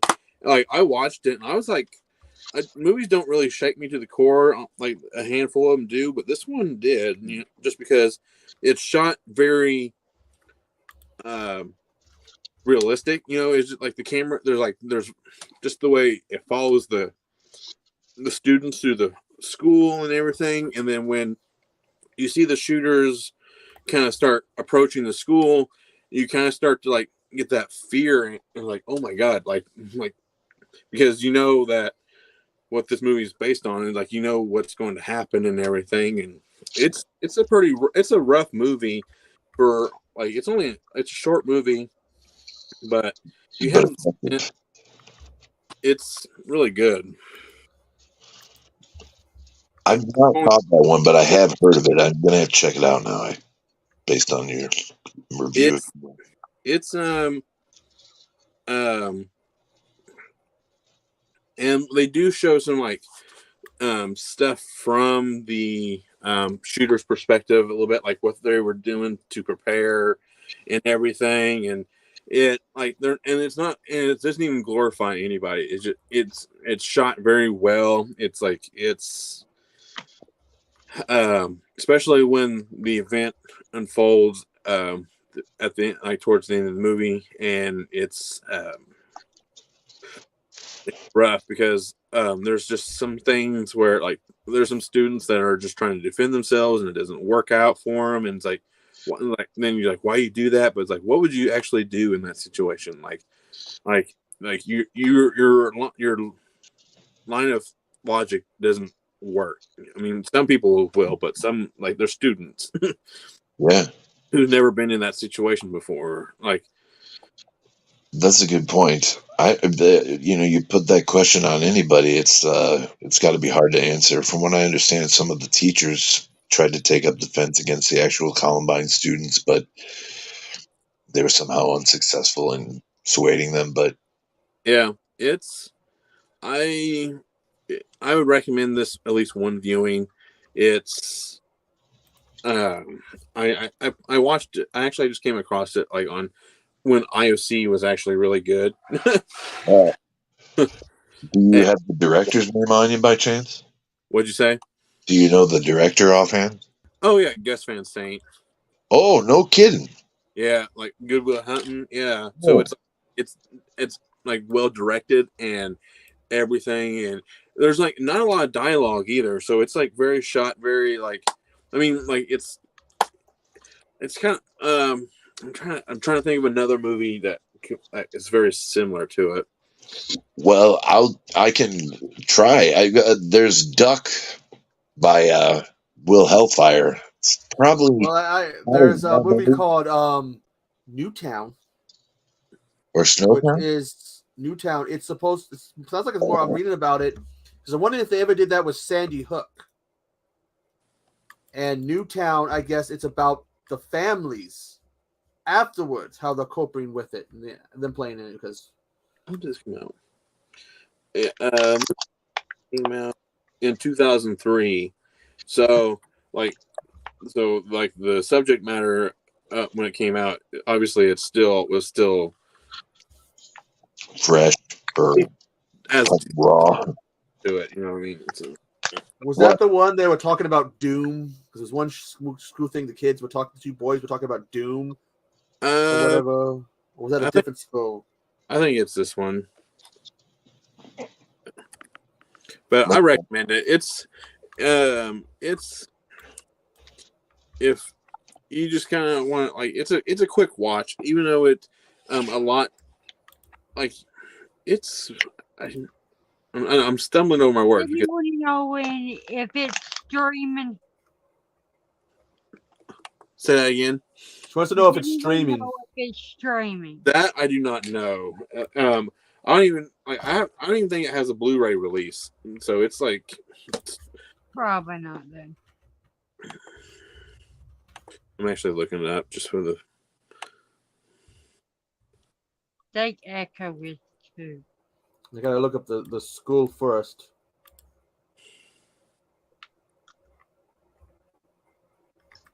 I mean, you bring up like a good point though, Max, like about the fact that they glorify the killers and really don't pay much attention to the victims when the victims are really the ones that should be remembered in those instances. I think you had a really good point about that, but I thought that's where Yeah. you were going at least. I think the only time, like even then, it's a bit much. Like only time you should be able to see the person is like if they like put the court case on TV or something, or even then it's a little bit much. But still, it's like Yeah. No, I agree with you. I mean, it is kind of a disservice. It's something that the media does a lot, and they probably shouldn't be allowed to do. I mean, I know that taking up legal action against uh, journalism is probably not a good precedent to be doing the setting, but I know exactly what you mean, though. I mean, same thing with serial killers, not just mass shooters or whatever, but it's kind of a injustice too. It's yeah, on Amazon Prime. Oh, Elephant. Yeah. Okay, And I've always Voodoo. because it was always on disturbing movies lists from back in the day. yeah. Yeah, like I said, I just came across it on TV randomly, and I read like when I mean I think you can still do it today, but when it was a little bit more the norm, where you can push info on your satellite and just read the quick synopsis of it all, and like, oh, that sounds pretty interesting. And that's how I watched a lot of movies. Sure. Just Well, pushing. I found it on YouTube, but unfortunately, it's not in English. Of course. There's a lot of that, it seems. Because it goes elephant caprito. So listen to this, and they're like, Well, What? that may be that it's subtitled in Spanish, but I believe the original movie's in English, so that might not, be too So much preventative from watching it. okay, so that okay. I was just reading something. The best movie I can think of. Have you guys seen Bully? You know, the Larry Clark movie. Certainly, I Red Renfro. Yeah, I think that's about as close as I can think of, like how you'll feel watching it. It's how can you let this guy just bully everyone around? And it's well, Elephant definitely lacks the nudity and but has the violence, you know. But Wasn't Bully based on true story to some degree? yeah, oh yeah, at the end of the movie that they actually show like reveal like what the fates of each of the characters after the movie was over. Yeah, the sentences, right, Yeah, so to speak. That's a great movie, actually. I like There's that's how I basically when I was like really into independent movies. That's how I found out. I mean, obviously I've seen Clerks way before all these, but it was just like when I started to like really watch the more like deep cuts, I should say, of the independent like my around like okay. Be right back. I gotta take care of my dog. centered around like my age group and everything. That's like Elephant and Bully and stuff like that. I get that stuff that was contemporary to Yeah. the 90s or growing up in the 80s and 90s. Um,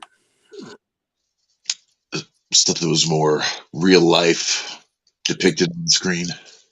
and that's what movies. I mean, as much as I love blockbuster movies and like horror movies and everything, but I always tend to watch more grounded movies. Like even I can't show the cover, but I don't know if you guys have heard of Ken Park.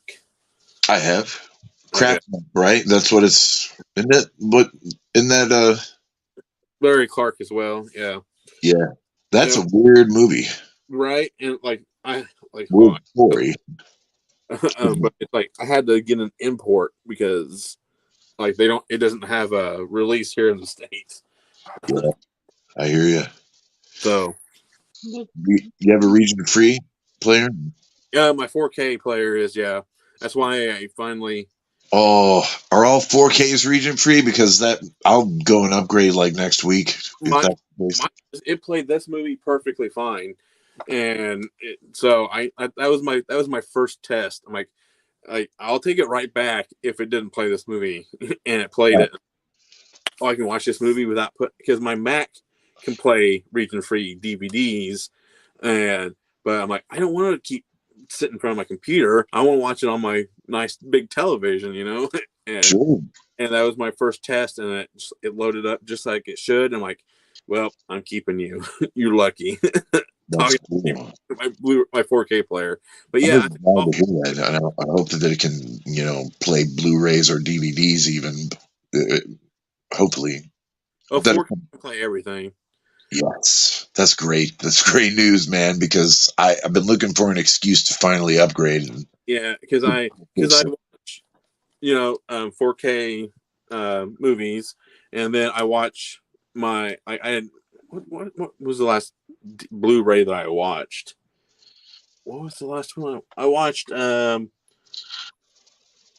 been watched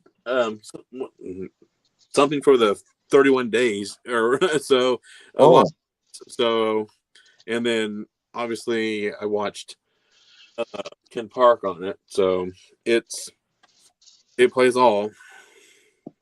dear God, you must be getting an early start on the 31 days if you're already watching. Oh no, I was just like I I'm was just joking, last but year. I haven't watched because like when back to Nanette's question, do I watch like do I watch more physical media or streaming? I kind of here here lately I've been more watching more physical, but like after like doing the 31 days, it's kind of like I kind of just go back to watching streaming because I'm streaming Burn Notice and Weeds and True Blood and everything, and like so, and been rewatching the Saw franchise right now. So Cool. I didn't mean to cut off the next question. Don't mind me, man. I was just trying to no, like what you were beginning to say when. Just sorry about that, but it seems like you like to watch the more true to life stuff. yeah, that's my stuff. I like even what's that? Like even if it's a little bit stylized, like I- like like like Nymphomaniac, or even even if Good. it's like Blue is the Warmest Color, or you know, just even like the Social Network and stuff like that. If it's a little bit more grounded in reality, those are my bread and butter movies. Understandable. I always prefer to see things that are a little bit more grounded in reality too, because it's possible that I've wasted a lot of my memory with fictional stuff. And don't get me wrong, I love it, but Love what? That's why Clerks is my favorite movie. Is because we were talking about like the movies that I prefer to watch. Did I? Were you the one I gave you the link for the pilot? Yeah, the pilot. And you haven't killed me for giving you that link. I've been like, I'm hiring an assassin for you. If I can find it again, Wes, because did you like Clerks? sure. If I can find the link for the pilot again, I'll send that to you too. Oh my god. I remember seeing It's episode of the TV show, and I was like, "Wow, amazing!" remember Jim Bauer, that comedian Jim Bauer. I think so. Okay, do you remember? Okay, see the movie Half Baked? Oh yeah. Oh, you mean Jim Brewer, the comedian? He plays Randall, and it just doesn't come Oh, across. Because I'm sorry, no matter what that guy does, he always seems like he's on something. yeah. He looks stoned because of his eyeballs and his. And the way his movement and the way he talks, it's like. Yeah, man. He's always like stoned, man. Now think about that, but Randall. Oh, perfect. They cast the right dude, but No, because Randall had more like of an attitude, like devil may care. Yeah. This is more like Jim Bauer's take on it. And it's actually Randall was stoned. You mean Jim Brewer? Yeah, like he was stoned as Randall. Yeah. Jim Brewer, I think, was born stoned. It might have been something to do with his. Oh, I agree, Russ. I completely agree. You hit the nail on the head. I've known people like that in my life. It's cool. Yeah, they're lovable, man. I went to high school with a few people that looked like they were born stoned. Sometimes I watch stuff that is could be based in reality, but yeah, I Yeah. don't really like that kind of thing. Well, here's this one for you. What I- real world murderer was used as the basis for Psycho, Texas Chainsaw Massacre, and Oh. Buffalo Bill? Can I answer? I put my hand up first. Yeah. I'm not moderating. Ed Gein. Yeah. Exactly. Everybody knows that. They made Echo. a biography movie on him. I just They made what, like 2 or whatever biography on him, and one of them they had Kane Hodder play him. Which And one?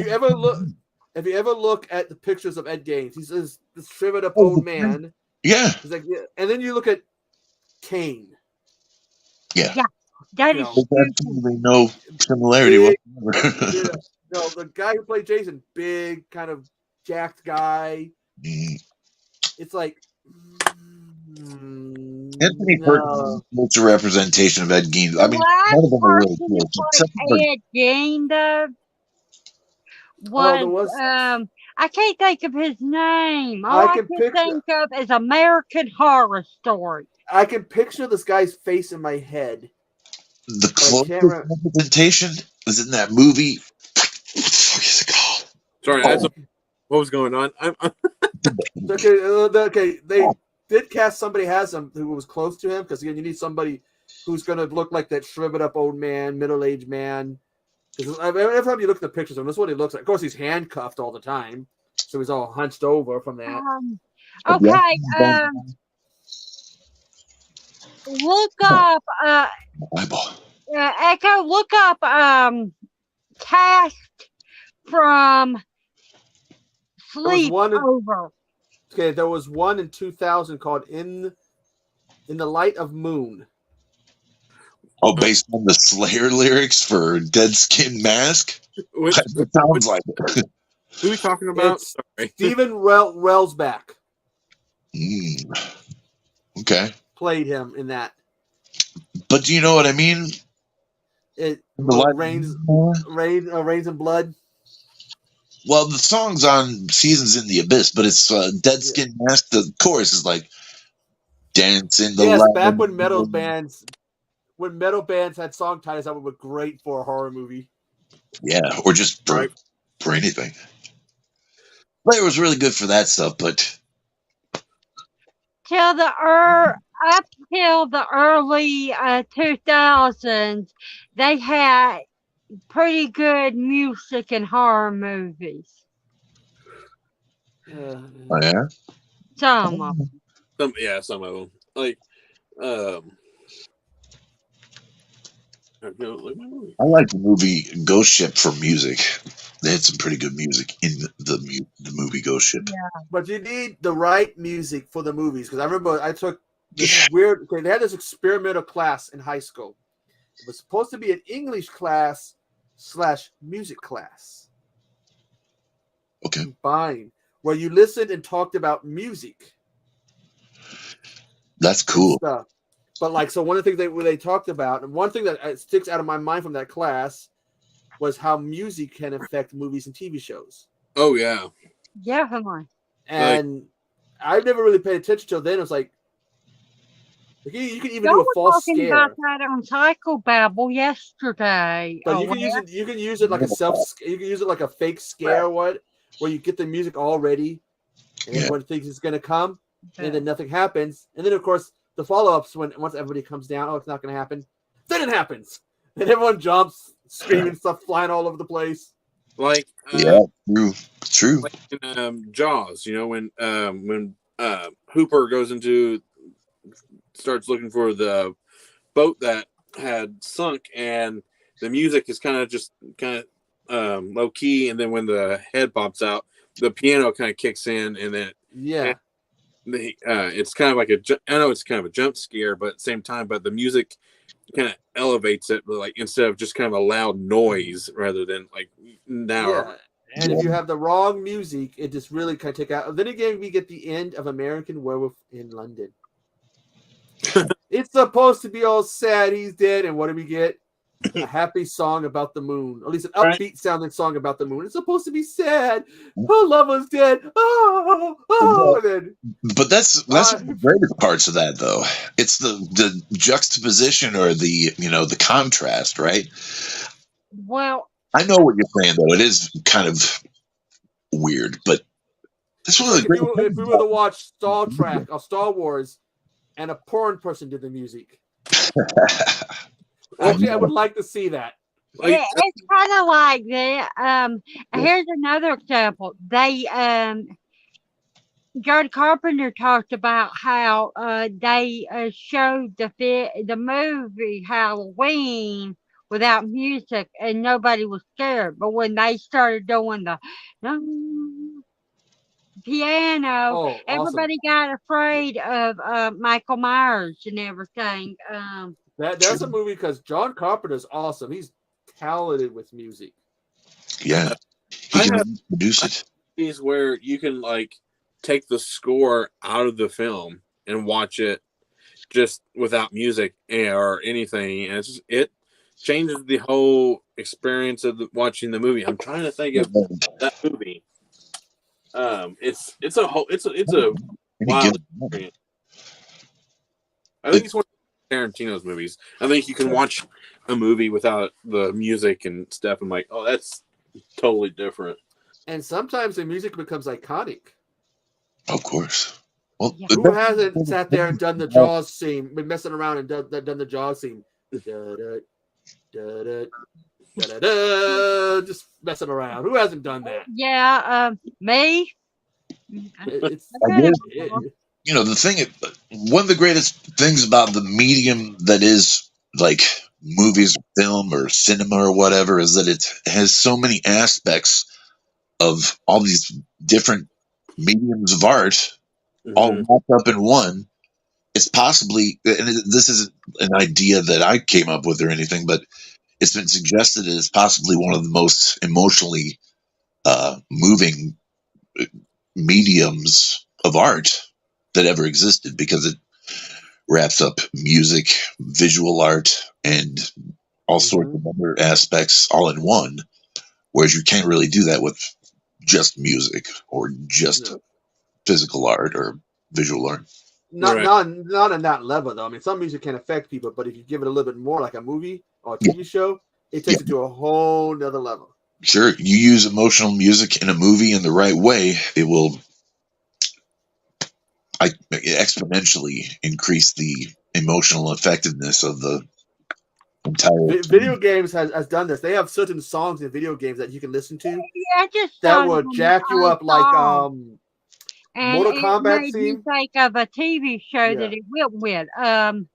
Would we have, and for the people that did like it, would we be a bit as impactful with a Full House if the song hadn't been with it? the theme song, like Yeah, everywhere you look. yeah, that one. Or Golden Girls. Yeah. It certainly would have changed my experience with Hey, that. Golden Girls would be impactful without the songs Right. because of Betty White. Oh, yeah, right. Wild. But like with video games too, with the music, they have certain songs that can pump you up. Mm-hmm. Well, Like, classically Mortal Kombat. Double Yeah, Dragon. Doom Slayer is the one right now. oh yeah. Have you seen that mime they got going when the Doom music kicks in? Oh. They just like randomly take like a scene, like when the Doom music kicks in, it's like badass heavy metal sounding song, and then people start fighting. I got like, did you ever play the first Red Dead? Yeah. Like when you're going into Mexico for the first time and riding that music, and it's just like it's so you can just take it like just a simple moment of just riding a horse into Mexico and that music playing in the background, and you just be able to take it all in, like your journey's about to come to an end and everything. Yeah. It's, Like Red Dead 2, Mm. when the author goes on his last ride and they right. start playing that song, there's videos of people, they know what's coming. They're hearing that song and the tears just start because they know that song's playing. It's his last ride. He's going to die. That is pretty wild, man. Or bringing it back around when Vanilla Ice is on stage and Yes. Ninja. Vanilla. Go, Go Ninja, go Ninja, go. That is still. I remember the first. I still like the first time I saw that. I didn't see that coming. Who did? Like all suddenly, boom, like that's a little nice. Wait a second. Go. It's like, whoa. I believe that they promoted the movie using that single. But you wouldn't expect him to show up in the movie and have this big club scene and everybody's dancing and stuff. Have you seen Out of the Shadows, the second Turtle movie, or the live action one? Yeah. Where, like Casey Jones is in a bar and he's interrogating a bartender and he's throwing CDs at the liquor bottles, and one of them is Vanilla Ice. Ooh. And so he's like, this one sucks, and or something like that. He throws it, and it's just for anyways. I can't believe that I'm thinking about this popped in my head. Right. And Charlie's Angels Full Throttle. oh That's crap! a I hell of a can't movie think to of pop her in your name. head. She's dancing to Army Hammer, and he's on the television. Can't touch this, and she's doing the dance. And Ooh. what is her name? I Cameron think Diaz. Yeah, that's it. Cameron Diaz. Okay. I'm Well, sorry. all I could think was Fiona. Oh, the movie with the like most random song I've you've seen Kung Pao Enter the Fist, right? Yeah. Long time ago, yeah. Where the guy with the boombox just starts playing "Baby Got Back." That movie was pretty funny. I got it. I'm just like, how random is that? It's just like, it's just so. And then they have an actual fight sequence to that song, and I'm like, all right. That works. Of course, I will always remember that song because I had friends who thought it was funny as hell when they'd be in the car with a bass speaker, pull up next to the homies, the G's, the fuckers who could probably pull out a gun and gap and put a few rounds in you. What do they got to do? They play "Baby Got Back." Oh my god. They are damn lucky those guys found it funny and started laughing. Of course they did. Because that could have been bad in so many ways. That's funny. But that is pretty hilarious, I got to admit. Like I said, they're lucky no one got upset. That could have been those guys could have been like, "What the fuck?" Like, oh, That would be considered a daring thing to do in Northwest Indiana, but Oh yeah. you got to really a lot of places it would be. You might get killed, like you're saying, Echo. They were a little bit more serious about that stuff out here. I don't know why. Hey, there's this place in Washington called Black Diamond, where he lived, and he used to say if you went there, you'd see him driving around. I went there, never saw him, but he's like, yeah, you'd see him just driving around town. Black Diamond? Do you mean Diamond? Sir Mix-a-Lot, because he was there. They were like, if you go there, back in the 90s, you'd see him just cruising around. Oh, speaking of Sir Mix-a-Lot, I was watching the Masked Singer, and he was on it this season. So He has a very distinct voice, Like, did you see about the Chris Jericho one about the Masked Singer? Yeah, I seen that one. Right. That was what did he dress up as? Dinosaur Bride or something like that. I can't think of it. Yeah, like a dinosaur with a bride. I'm getting new movie ideas every day from you guys. I love you. This is what Dinosaur Bride. Who Chris Jericho was. Like they ruined. Like they immediately started bombarding everything with like that's Chris Jericho. We know his voice, and it just like it somehow it spoiled the like it basically. It was a spoiler for that was last season, and my grandma will go back and she'll watch that because she's in love with his Chris Jericho's voice. She it tickles her to hear him say. Did you ever hear that there was a rumor about Raven singing? Oh, really? So it was supposedly there was a song that made the rounds of somebody singing "I'm a Genie in the Bottle," and it was with Chris Jericho and somebody else, and they said it's him, it's Raven. I can't find it anymore. But if that was really him, then he ain't that bad. He ain't that bad. Can one of you guys verify for me? Was Chris Jericho, did he a cameo in Terrifier 2, or was that someone else and I'm wrong? That is Chris Jericho at the end. Yeah. Okay, cool. I can't confirm or deny because I have. He's had a few roles. He did gotta see that tonight. One of the Sharknado movies. The second one. Yeah, okay. Terrifier 2 and that one McGruber. Yep. I am a singer. He plays a Klansman in Jay and Silent Bob reboot. Oh. It is the funniest thing in that. Like, I was the only one who loved his cameo. And when he showed up on screen, when I went and seen it on his live tour, I'm like, yes, it's Jericho. and no one. It was a dead silent theater. It was like, oh man, like apparently I'm the only Jericho fan in the room. Yeah. My grandma says that everything on television is garbage except for the Masked Singer right now. So technically she watches television because she watches Discovery Plus, and that's television, but we only have an antenna. So I gotta say, I'm kind of a fan of your grandma's take on television these days. I'm inclined to agree with her. Sorry. I'm looking at Jericho's IMDb page. Oh boy. but See, yeah, MacGruber, you Terrifier 2, gotta, Giant Love.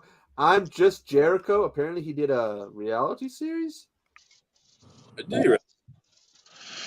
The That's Killer not Was yeah, he Here. did. What did I think about it?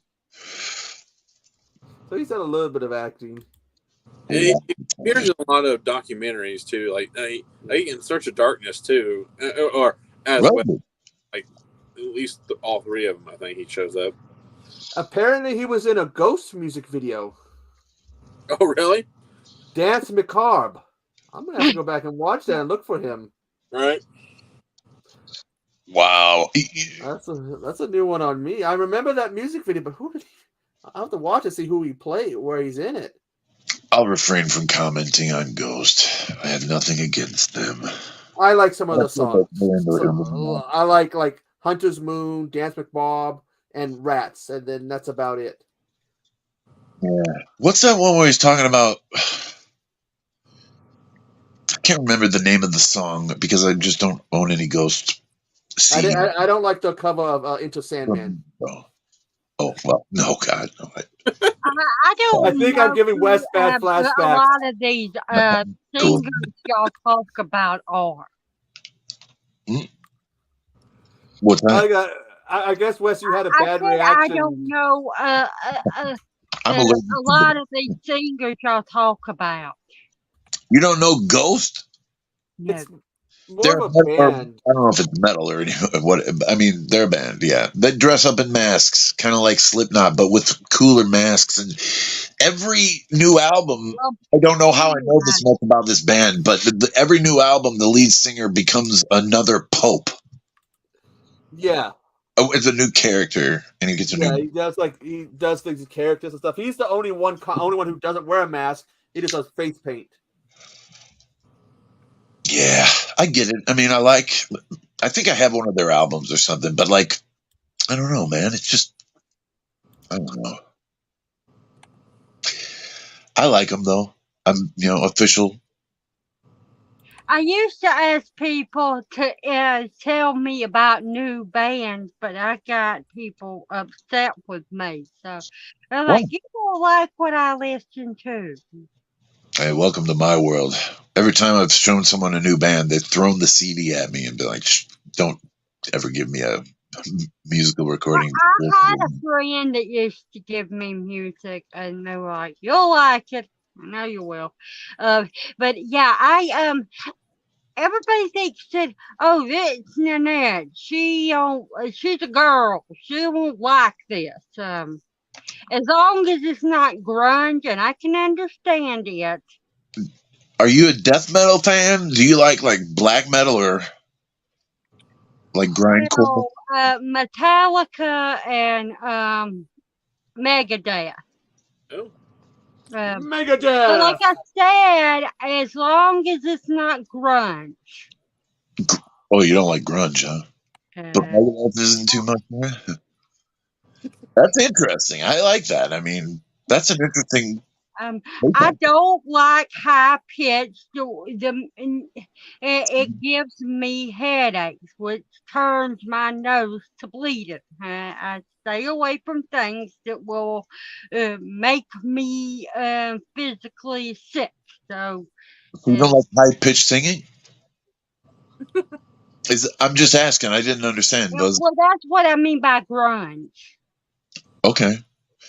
Grunge is usually they crank it up to a higher level, and they have that growly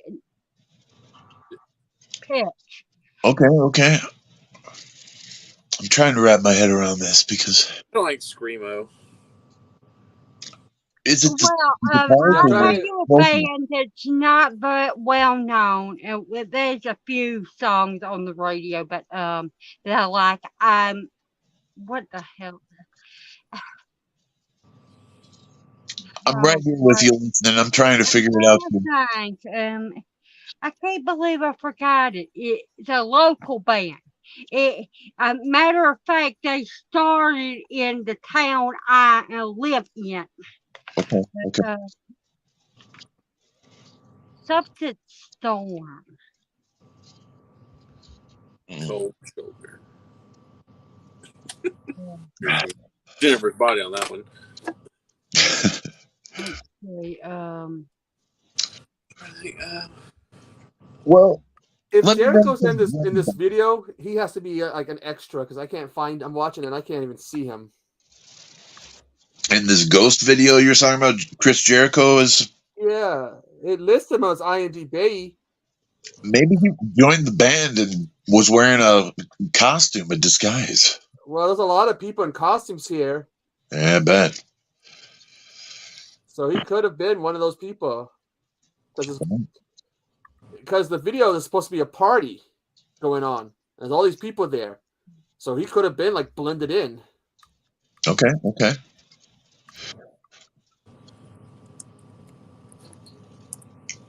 You know, I've always wondered if you're going to blend into the background, then why even be credited in the work of art that you're Good question. disguised in? I don't understand that. Just a personal thing. I know no one gives a damn about it, but I've just always wondered that. I did not see him at all, but yet he's listed in it. Well, maybe it's just he has such a cool name. Yeah, well, there's people like look like the wigs and makeup, so he could have been one of those.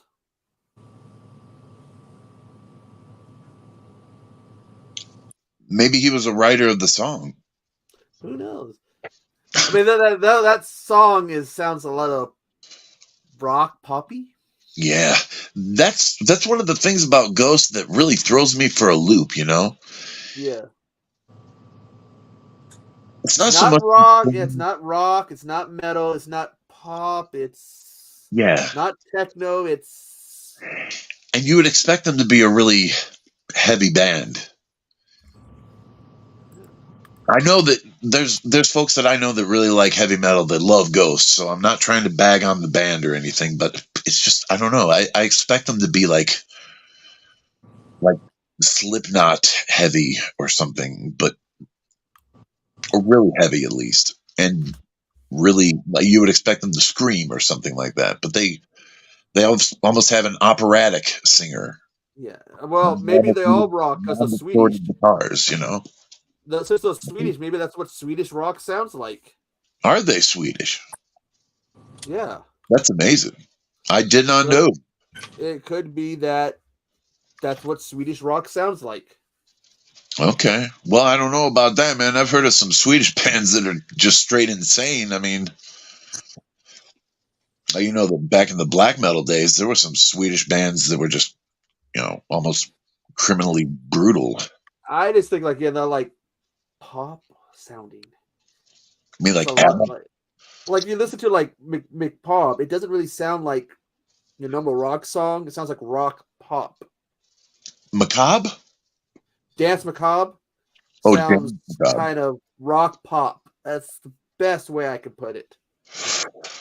Okay. Have you ever heard of the band Just Macabre from Chicago? I've heard, I believe so. I think their whole shtick is they do like tribute songs to serial killers or something. It's really, and they're done in comedic tones. It's kind of yeah, like Rub-a-Dub-Dub, 3 Men in a Tub, song about Jeffrey Dahmer. Ring Around the Rosie? Oh, yeah, something like that. I'm not really certain, but that was like the Black Plague or something. Yeah, well, yeah. And that's just the old like the song itself. But what the origin is of duck, goose? Ooh, I have absolutely no idea. But I hated playing that game because I was always the damn goose. Everyone knew that I couldn't catch Oh, him. it's apparently just a game, nothing morbid, like Ring Around the Rosies. Yeah, that song is really kind of eerie considering what it actually represents. Ring Around the Rosies, but Ring Around the Rosies, pocket full of posies, ashes, ashes, we all fall down. Yeah, spooky, man. So how's everyone's NCAA bracket going? I'm winning. I don't even know what that is, man. I'm just kidding. Have you ever done that fantasy sports thing? Basketball. It's college basketball. Okay. Well, all I know is that if I was participating in that, I have no idea. I would probably be losing my ass. If y'all I ever think play that game, You'd have to like know your sports and all your stats You really just have. to maybe have a chance. Yeah. So I don't know anything about sports, man. Purdue was ranked number 1, and then Yeah. from Northwest Indiana. 1 to 16. So Purdue was 1. Then, just shitty balls on me. And then a ranked 16 team beat them in the first round, I think. So Purdue went out fast. Rank a seed That's like, oh, I'm going to put a fantasy football team together. Who am I going to put on it? Tom Brady. Why? Purdue is already out of the. It's because it's a name you know. You have to know. I just lost all my faith in Northwest Indiana then. Yeah, you have to know all the stats, how good they are, and all Purdue is my alma mater. Tom Brady. The college that I went to, whatever. Oh, cool. Well, I'm not kidding you. I went to Purdue Northwest. I know you here. I didn't mean. I used that. I used to remember hearing all the time about fantasy football. I would always think of like fantasy football as you choose your favorite celebrities to be in a team, like a theoretical team, and then they play each other in a computer, and you just kind of see how it plays out. That would be my rock and roll fantasy football. I mean, I would get into it, but I would have to know all the stats and not pick some name because I think it sounds good or because someone suggested it. I'd have to know all that information. Man, I would have to wipe everything about wrestling out, like who won, like Ric Flair. I would have to erase Ric Flair's 16-time world championship, all 16 of them. Or who's the 1 and 21? I would have to erase all that just in order just to understand a fraction of this basketball stuff. I was part of a fantasy wrestling website. Ooh. I forget my name, but I was a bad guy. You had to pick all your weight, your height, and all your moves. Okay. And you could have the computer would randomly dictate who won, but sometimes you'd have to type out RP it. And you could tell who was good, who was bad. They're hit with DDT. And then someone would come with a whole paragraph just how to deliver a super kick. Oh my god! DDT, isn't that something that you spray onto crop? And I think what did he say? The origin was he went to go do something and he slipped and dropped the guy and or some shit. He gave a story how he came up with the DDT. It was like an accident. It's what's his name's kick the Claymore. Yeah, it's just an accident. I used to be involved in filming porno back in the day, and the DDT was known as something else in that particular industry. Would you guys like to take a guess as to what DDT is for in that industry? Oh, I don't know what. I'm kidding, but I don't even have a guess. Okay, but here's one. I have no idea. Something probably dick twister, something like that. Double titty twister. There you go. No, Here's one for you. It's going to be our What? own fantasy. What? Okay, there's a movie. That movie. They made it about the serial killer who was a guy who was accused of killing his wife. It had Tommy Lee Jones and someone else in it. It was originally a TV show. What was the name of it? The Fugitive. Did you know? Yeah. Okay, the real life guy is credited for creating a wrestling move. What is The Mandible Claw. Because apparently he did a little bit of wrestling and he created the Mandible Claw. Oh, that's funny. no kidding. Basically, stuff a finger down someone's throat. It's like some nerve or something. Yeah. Wait, don't they call that the fish hook? No. See, that's the fish hook. This is basically you're taking two fingers and like some nerve or something when you put pressure on it. Yeah, at the back of your tongue, if you push a certain spot, basically you pass out. Yeah. I remember seeing Gangs of New York. Something that somehow Leonardo DiCaprio does to one of the gang guys, and he's like, he nearly fish hooked McGraw, or something like that. I could never take the Mandible Claw. I have a gag reflex, which means that if they tried that on me, it'd be all over the place. I got to be honest with you. I also have a gag reflex too, man. Don't we all? That's why I tell them when they go take my temperature, you don't want to do that. Oh, I see what you're saying. So you have a really sensitive gag reflex, is what you're saying. That's rough. I feel for you, man, because... Well, don't they have the one? Don't they do it with the one that they stick to your forehead or put in your ear? They can put it in your ear. They can one in your forehead, your arm, and somewhere else. The babies. There's another place where they do it. You just they put the place that the one he's talking about. They put it exit only. Exit that's only. Usually where they put. That's usually what they do for babies. Were you guys? Did you guys? Was I off audio for a minute there? I could have sworn that. All right. I heard. Damn. Sorry, Mac. Didn't mean to interrupt you. No, I was just saying I heard you just fine. Okay, cool. Thank God, because I was worried that I was losing my fucking mind. No. You guys are the devil. It's almost as though that side of the screen can sometimes not hear what I'm saying. Oh, gotta wish a happy birthday to Bruce Willis. Oh, happy birthday, Bruce. There's a touching video of his family and them singing happy birthday to him. What are they touching? You can see that he needs, like, someone has to hold his hand and stuff. Oh my God. People should not be taking videos of that before, man. It's great to see him. Well, I imagine it's great to see him, but we don't want to see him in like a fallen state. Well, no, he even speaks.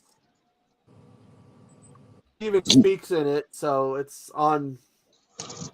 Well, on Twitter, so it's good to see. That poor guy. Do you know that Red Letter Media did a whole series on the films that he's been releasing for the last number of years? And before they knew about the whatever he's got, I don't know what it's called exactly. It's a type of, what was it they would say? Dementia, right? Yeah, it's like aphasia or something like that, or right. Well, they came up with a term for the type of movies that he's been making that end up in Redbox, and they call them geezer teasers. He has frontal.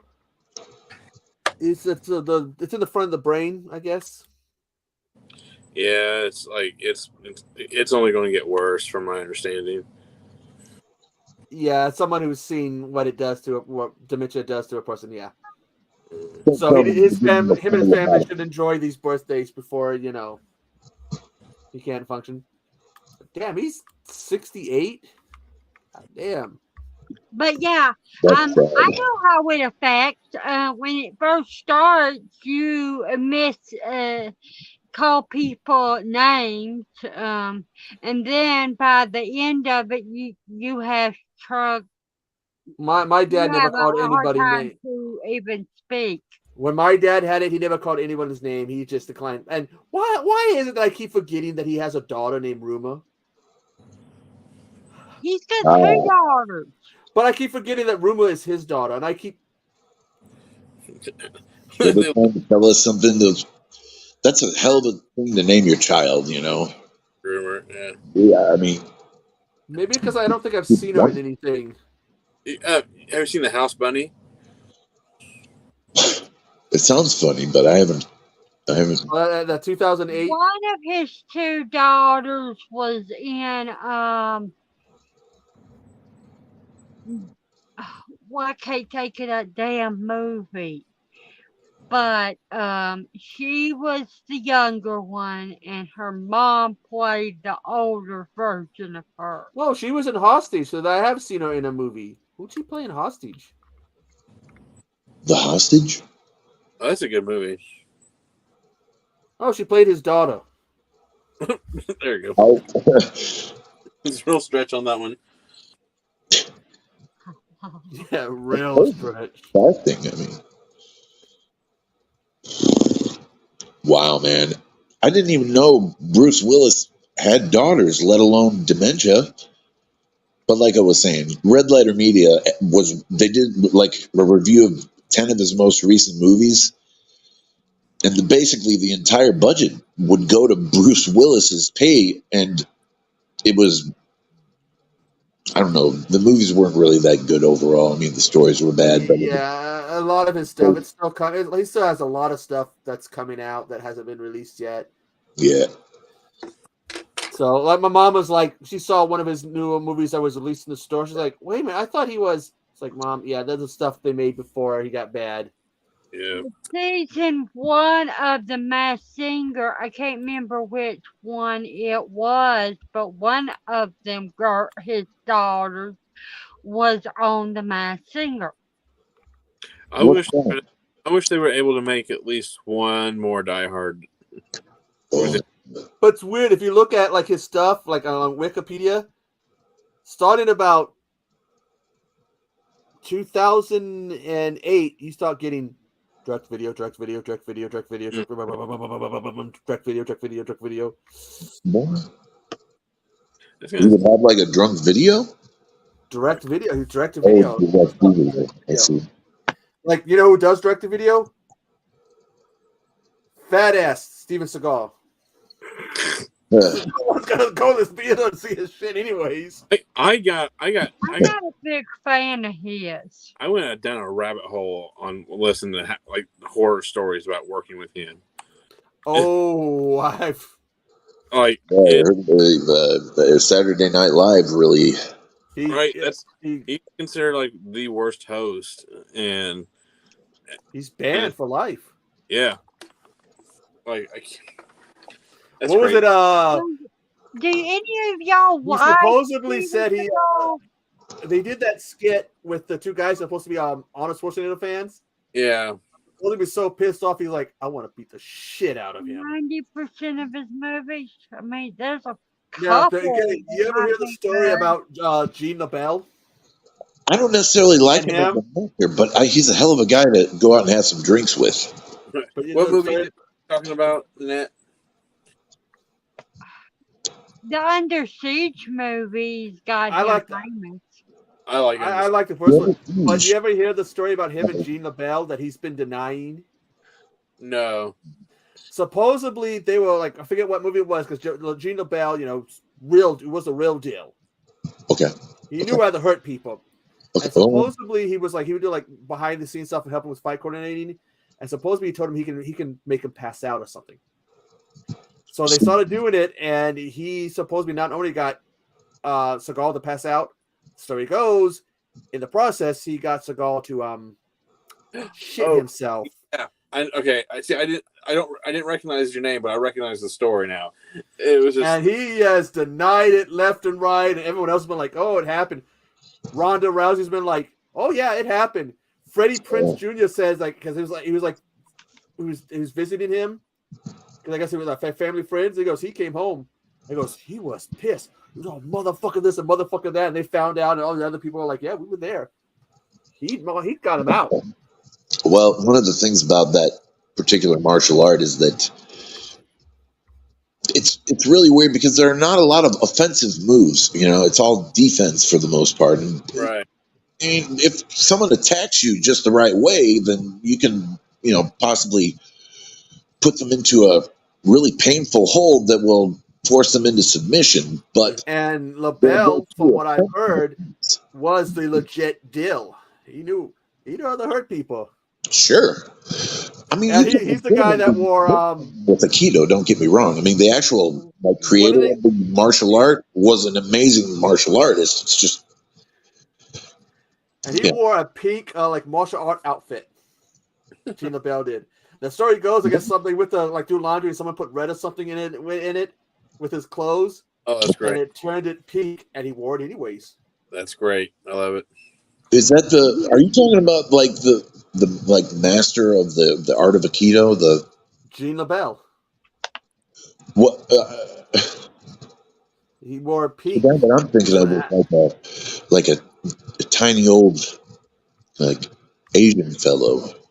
Yeah. Oh, what was it? Same Seagal guy. said he trained with was it Bruce Lee? And then the dates don't add up. Yeah, I bet. Well, Bruce Lee wasn't the one who came up with Aikido, but there was basically, a master. Seagal is to martial arts and acting to what Hulk Hogan is to wrestling. Yeah. All these lies they tell, and it will take you less than 5 minutes to debunk them.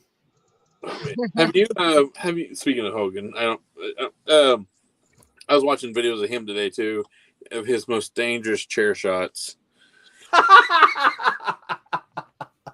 Chair shots? Oh, that's what you want to call them. That one of Paul White having to sell it. His chair shots are like this, Wes.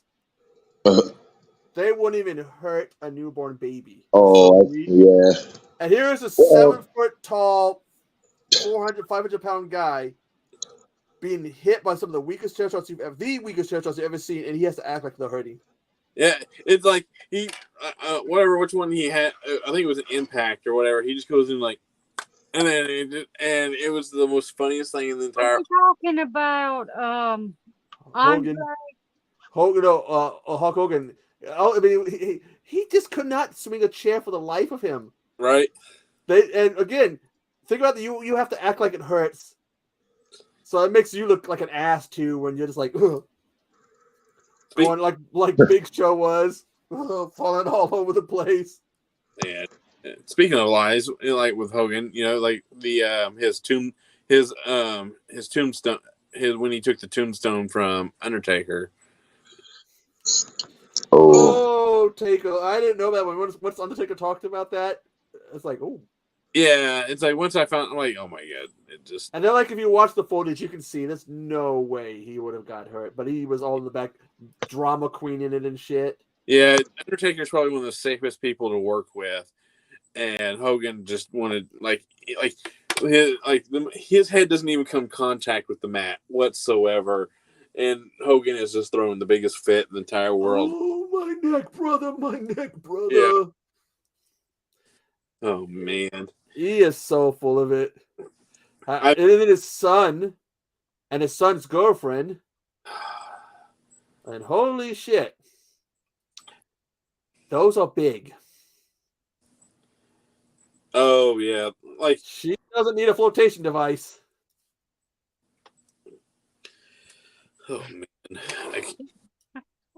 I can do. I think Hogan. I think he should have never done that reality show.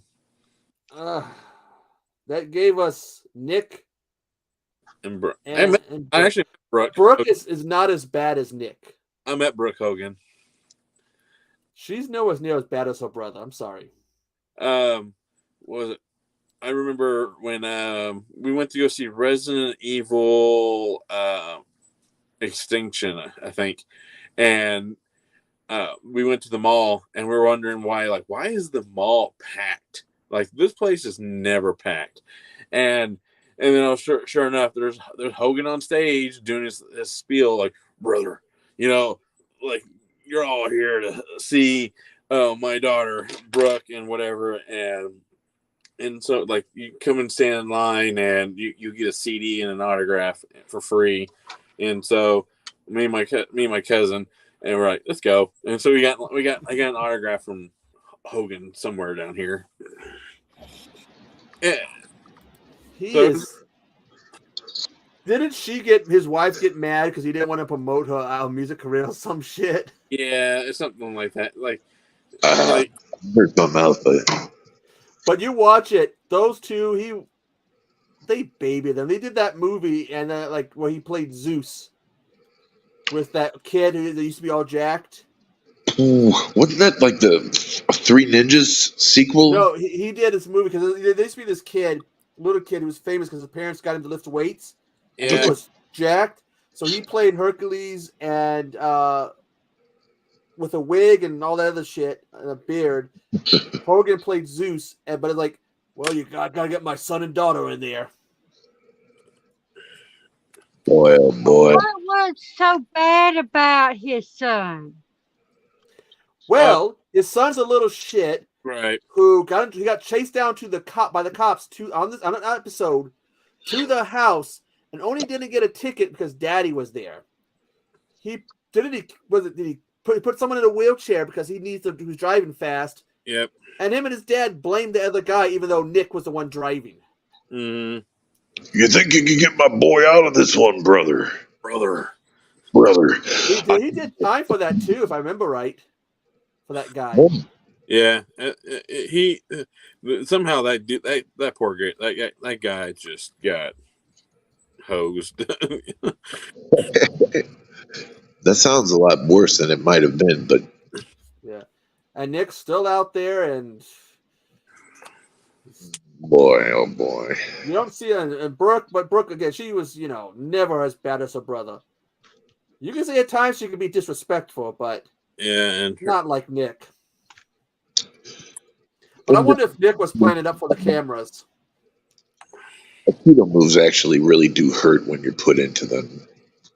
Just to, give it a little bit back to Steven Seagal. I know he's not really, that was 20 minutes ago and all that, but he was hurting people.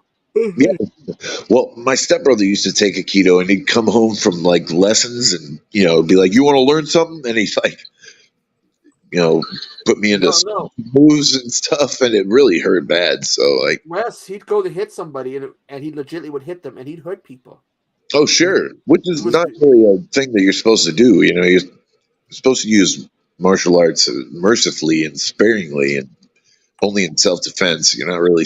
I mean, yeah, and in movies, you don't want to really connect with the guy, the other person, right? And he was legitimately hurting people. Is it? What's that one movie where he's like in the bar and he's like, he's beating the shit out of this guy, like to try and teach him a lesson about humility and sparing violence. It's really a stupid scene because he's literally beating the guy up and making him bleed from the face, and trying to teach him about nonviolence. I guess. Who are we talking about? It's Steven Seagal. I think it's On Deadly Ground or something. I don't know. Sorry. Oh, you see that apparently what's his name? Liam Nielsen has an issue with him. Oh yeah. Because he said that Liam doesn't know how to throw a punch, doesn't know to punch. Oh. Liam apparently did boxing. Oh, I bet. Yeah. So he knows how to do a punch. Right, like Liam Neeson can like legit box. I've heard the stories on him. I bet. He looks like a boxer. He just kind of has. He was on some late night talk show talking about that. He goes, I boxed, so I know how to throw a punch. Right. I believe him. He's a big guy. Oh, he's a lot bigger, I think, than people think. Oh, I know what you're talking about. Watch that movie. There's a movie called High Spirits. He did back in the 80s. You can see just how big he is with height and stuff. He's not small. on Hollywood Babylon with Kevin Smith, they do a whole segment dedicated to how big he is, and they just they put it in funny ways. It's like it's funny. Dude, you got to give us examples. I'm thirsty to see this now or hear these. Okay, let me see if I can find a transcript of some of these jokes. Is it like they used to do with Glenn Danzig or Chuck Norris? Like they'd be like, Glenn Danzig doesn't pay taxes. He just sends the IRS a picture of him giving him a hard look. Yeah, basically like that. Chuck Norris doesn't get sick. Right. Or some shit like Yeah. It was something like that. I used to have he doesn't get the chicken pox. The chicken pox get Chuck Norris. Right. You remember that mime was all over the place. Oh, how many years ago? 10 plus years ago? Oh, even longer than that. I think it was like early 2000s, right? Yeah. It's like, who does Chuck fear? Chuck fears nobody. Yeah, pandemic Bruce. first started happening. Did y'all see the commercials for Quick Trip where Chuck Norris was advertising foods for that?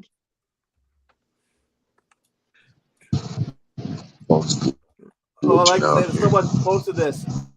First movie when you think of when you see this actor, it's a picture of Bruce and Bruce Willis. It goes, it's like you can't mention Die Hard, Moonlighting, or Pulp Fiction. I got that.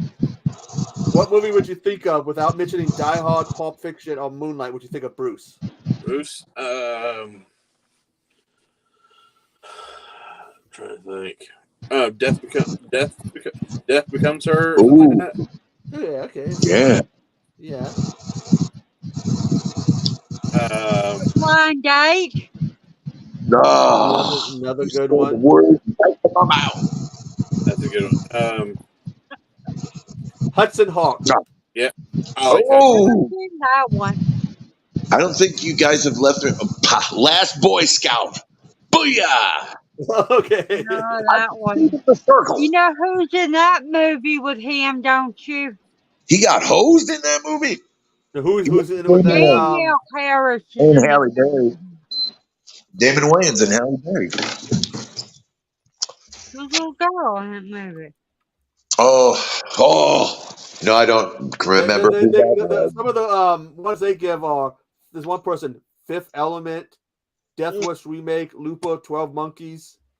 Oh yeah, can't remember her weird ass name, but I know her first name is Mila or something like Joanne. Mila Jovovich. Yeah, Fifth Element. Saw that in the movie theater. Ooh. The Expendables, the first one, I think, first and second one. My buddies and I got pulled over by a state cop smoking pot after we watched that movie, and we got out of the ticket being arrested by telling him that we watched The Fifth Element. He's like, "Wasn't the chicken that really hot?" That's how we bonded with the state police. Yeah, that's one way to get out. It worked. Not, man. You just gotta make small talk with them, even if you have paraphernalia sitting on the seat right next to you, which I did. Give them donuts. Oh, my baby, I rock you. Hey, don't puppy. Tell everybody loves. I want to know, how tall is Liam Neeson? Oh, didn't you cover a Liam Neeson movie on your 80s? Yeah. So he ain't small. He's 6'4". His movies, except for Taken. He's 6'4". He is not Which small. one did you do? I did High Spirits. And I did Krull. Isn't that amazing that we collaborated unknowingly? Yeah, those are both. And I want to say High Spirits was the first time I saw him, but it might have been Krull. I think that was like his first major motion picture or something. Krull, but that was the first time I saw him in a major motion picture. Okay, that's fine. That's like his fourth movie, because he did like Pilgrim's Progress, Christina, Well, I He didn't see any of those. Is all I'm saying. Excalibur. He played Jesus Did he? in his first movie, Pilgrim's Progress. He played an evangelist / Jesus Christ. Well, in all fairness, probably everyone in the chat or the panel right now has played Jesus at one point in their life, but I How don't am I remember Liam Neeson playing? playing Jesus to be He told. was. I remember The Bounty. I remember the movie The Bounty. I don't. But I got to respect your memory, though. That's pretty amazing. The Bounty. Is that the movie with Mel Gibson and Anthony Hopkins? No, it's Mel Gibson. Yeah, Mel Gibson, Anthony Hopkins, and Laurence Olivier. Then What are I've you seen guys? it. So I Is that didn't called the know bounty or what is what it? else that he was in. It's about I a love ship. that movie. Oh, I think we're forgetting one big one of Bruce Willis's. What? Oh, Armageddon. oh, Oh, No, yeah. yeah, gotta remember that. you've literally killed me. You How literally. can we forget Armageddon? Right? Yeah. That was a great movie. Hell That yeah! was one of his best Which one? performances. And Which when they did the music video for "I Don't Want to Miss a Thing," they removed We're instead of going her back to Aerosmith. instead of touching the screen and seeing him, she's touching and seeing her real dad. Exactly. Hey, That's we gotta love Aerosmith. It gave us Liv Tyler. well, not the entire band, but I hope not. I mean, that would be terrible if, like, she was the product of an orgy that involved the entirety of the lineup of Aerosmith. But I'm pretty sure she's. We gotta love Steven Tyler, not I entirety. know.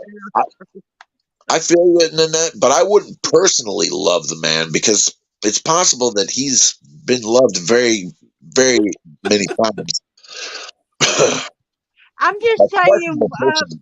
reiterating what he said. I get it. I'm just. I'm not sure that I would want to love Steven Tyler. Got Yeah. no love for him. That's just cruel. No, I mean, he's do the nasty. You know that his daughter is old enough to be my mother.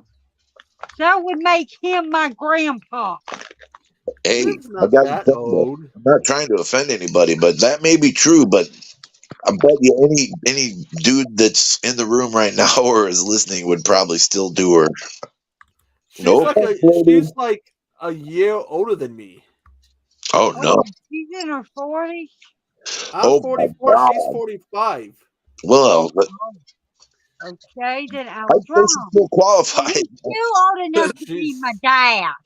I'm not trying to be like, bad or anything, but I'm trying to speak on behalf of most male people who could never watch this.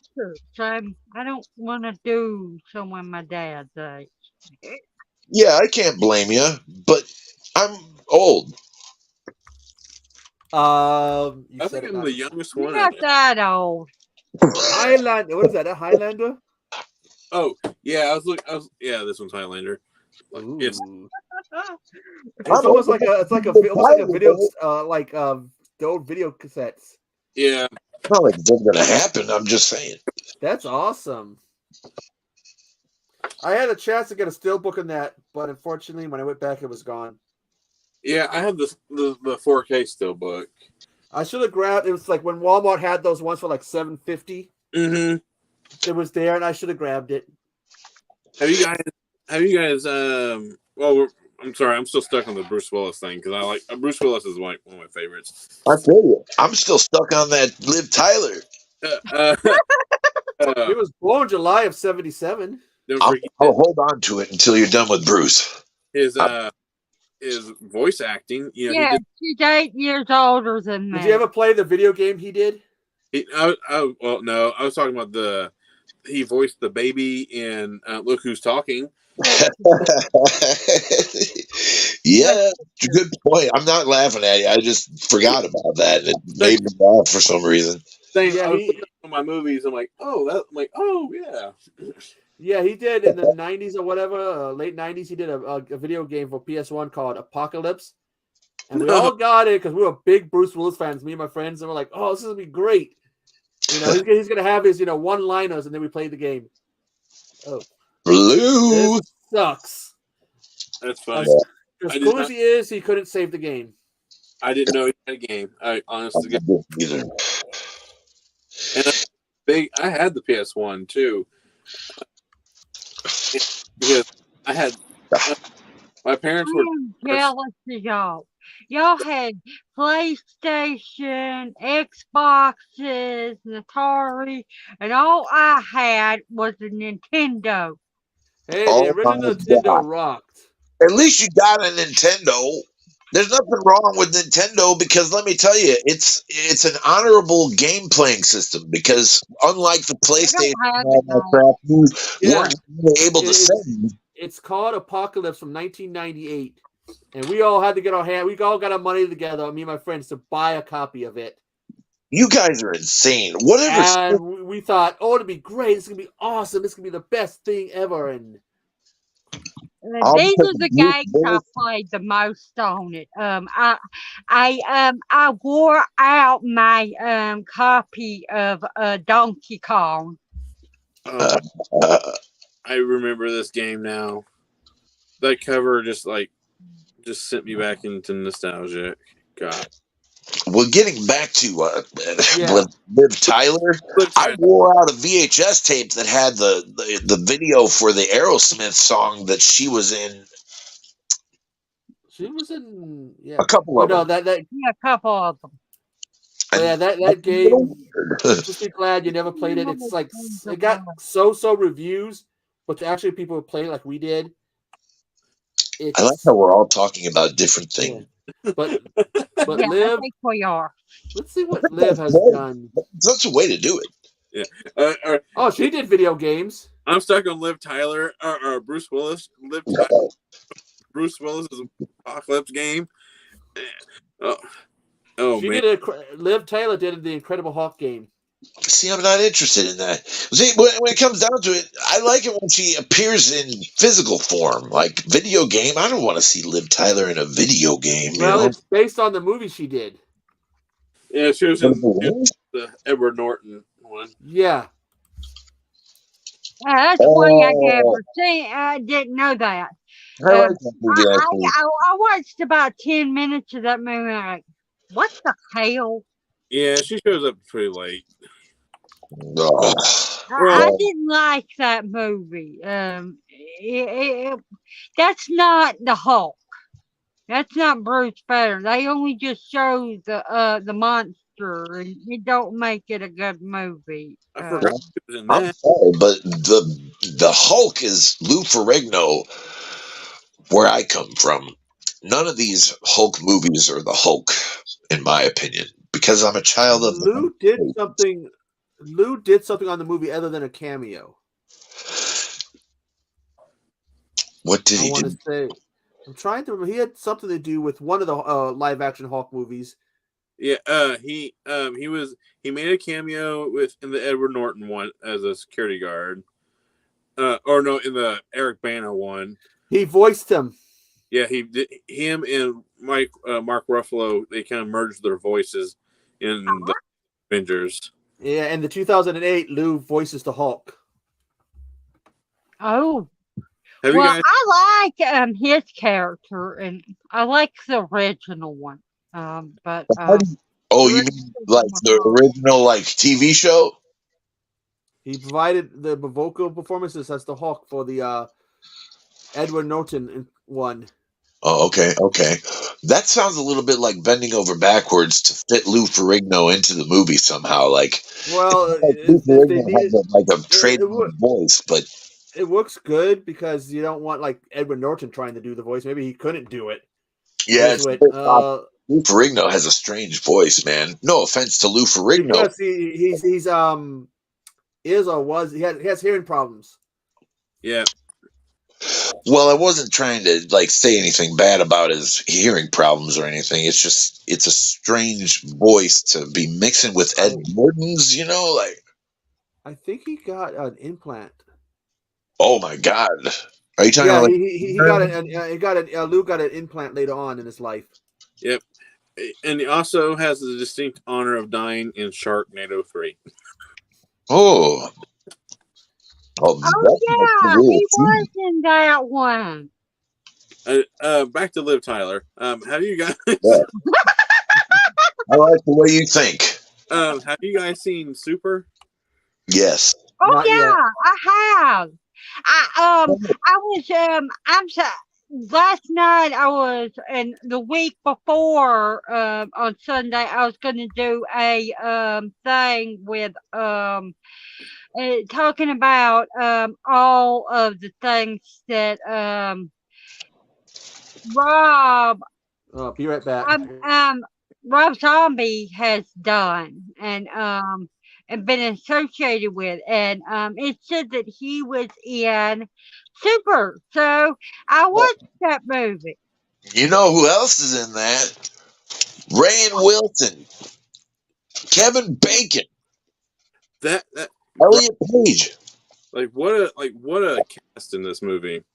I know, Yeah, and it's I, actually a I really like good movie. that movie. I enjoyed it. I didn't think I would, but it was a lot of fun.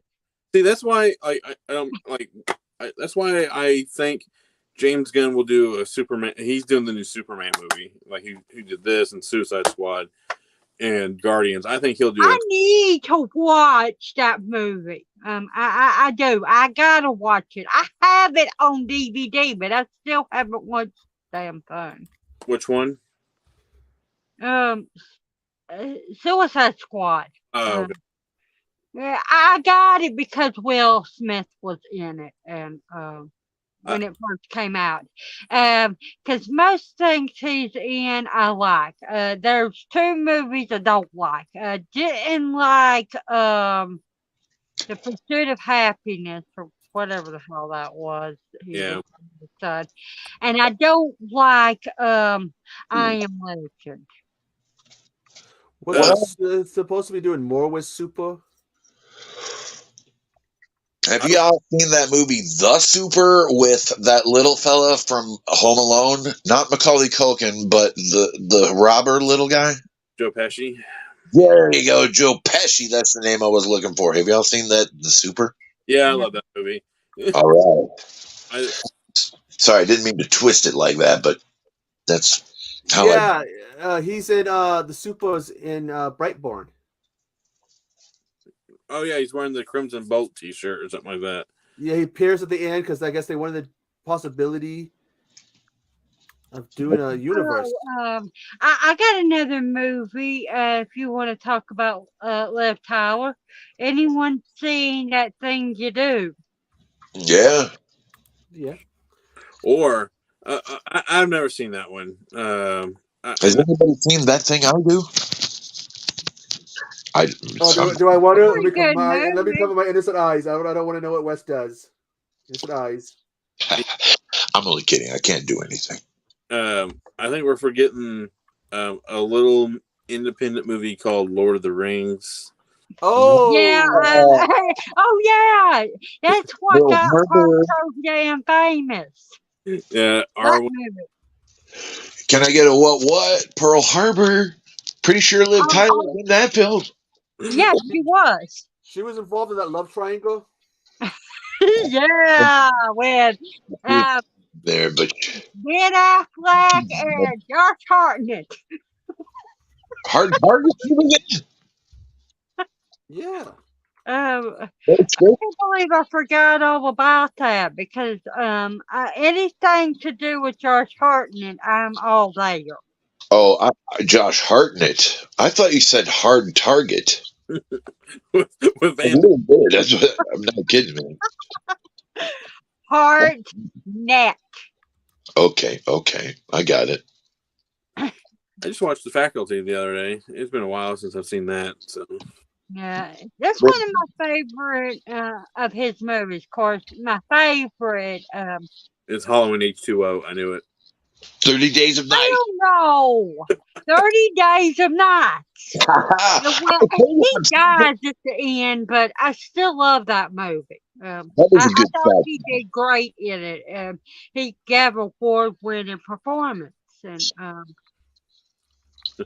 What award You're was that? right. It's saying she hasn't acted since 2021. That can't be right. she hasn't. She's Isn't it? directing now. What? Yep. Holy balls.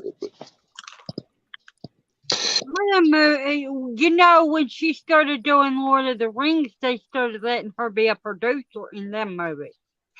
Towards the last, when she did the last one. So, Dude, I had no idea that she had the ability to whisper to the river and, like, For but not, water horses and yeah, that's amazing. I had no idea that was like a thing that Steve Tyler was able to pass down to her genetically. But well, he does have a voice, so you would expect her to have kind of a voice power to that's right. She doesn't even have to yell or anything. She just whispers. That's amazing. People in Hollywood are magical. right. Oh man. I apologize. I'm not drinking though. Don't worry about it. I'm just silly as ever. It's Sunday, or wait, no, it's Monday morning. Can't believe it. it's almost 2 o'clock for you. Yeah, I'm gonna almost end it here in about 5 minutes, if that's all right, because I gotta go to bed. Oh, that's all right, Max. You're the one that runs the show, man. I'm so sorry. You're the El Jefe. I'm glad you did it because It's just starting. You're the Liv Tyler of the stream. Yeah. Oh, he's the Bruce Willis of the stream. And the Liv Tyler at the same time. That makes me extremely powerful. And I agree with you. It's pretty late. I'm so sorry, man. Oh no! Keep bringing Liv Tyler back into the chat. This was my day off, and I didn't really want to go to bed late or early today, and so I just I'm doing laundry, and so it's just like I didn't want to go to bed. Well, we were just talking the other day. I was like, we got to stream sometime, so I'm really glad that we were able to, man. Yeah, it's like I was just sitting Arlo was like fighting all day today, so I knew he'd crash hard. So I'm like, I'll just stay up late tonight. That's cool. So when's your next day off? Tuesday. Ooh. What are you doing then? As of right now, nothing. Laundry. I think that's the I asked you and you said you do it. How about you coming on my channel Tuesday? What time? You're one of my contestants. What time? We'll discuss that later. I'm not sure. I'm No problem. going to warn you. For 10 hours. I'm warning you going to right keep now. him on a live stream for 10 hours. You do it to everyone. I'm just joking with you, Nanette. When I get on a live stream with somebody that I keep on for 10 hours, there's only one person in this thing that's ever wanted to go that long, and that's right up above me. He's always saying, "Let's go longer." Who are you? Who? Me? Echo. Man, does no one remember the marathon streams that I've done with you guys? Jesus Christ. You didn't ask me to keep going. We asked you to keep going. But I kept going. It doesn't matter who asked who. I was there. God damn it.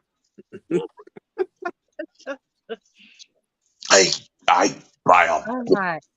And usually when we go for long periods of time, it's you, me, and Echo. Hey, can we end this fucking monstrously long stream? You guys are the insane ones. Well, I'm gonna go. I'm gonna get a little gaming in before I go to bed. So thanks for having me, Max. But yo, Take for care. real, I love y'all. Echo. I appreciate it. Love you guys. Max, Echo, Nanette, you guys rock and roll. I salute y'all. Have fun. Sayonara.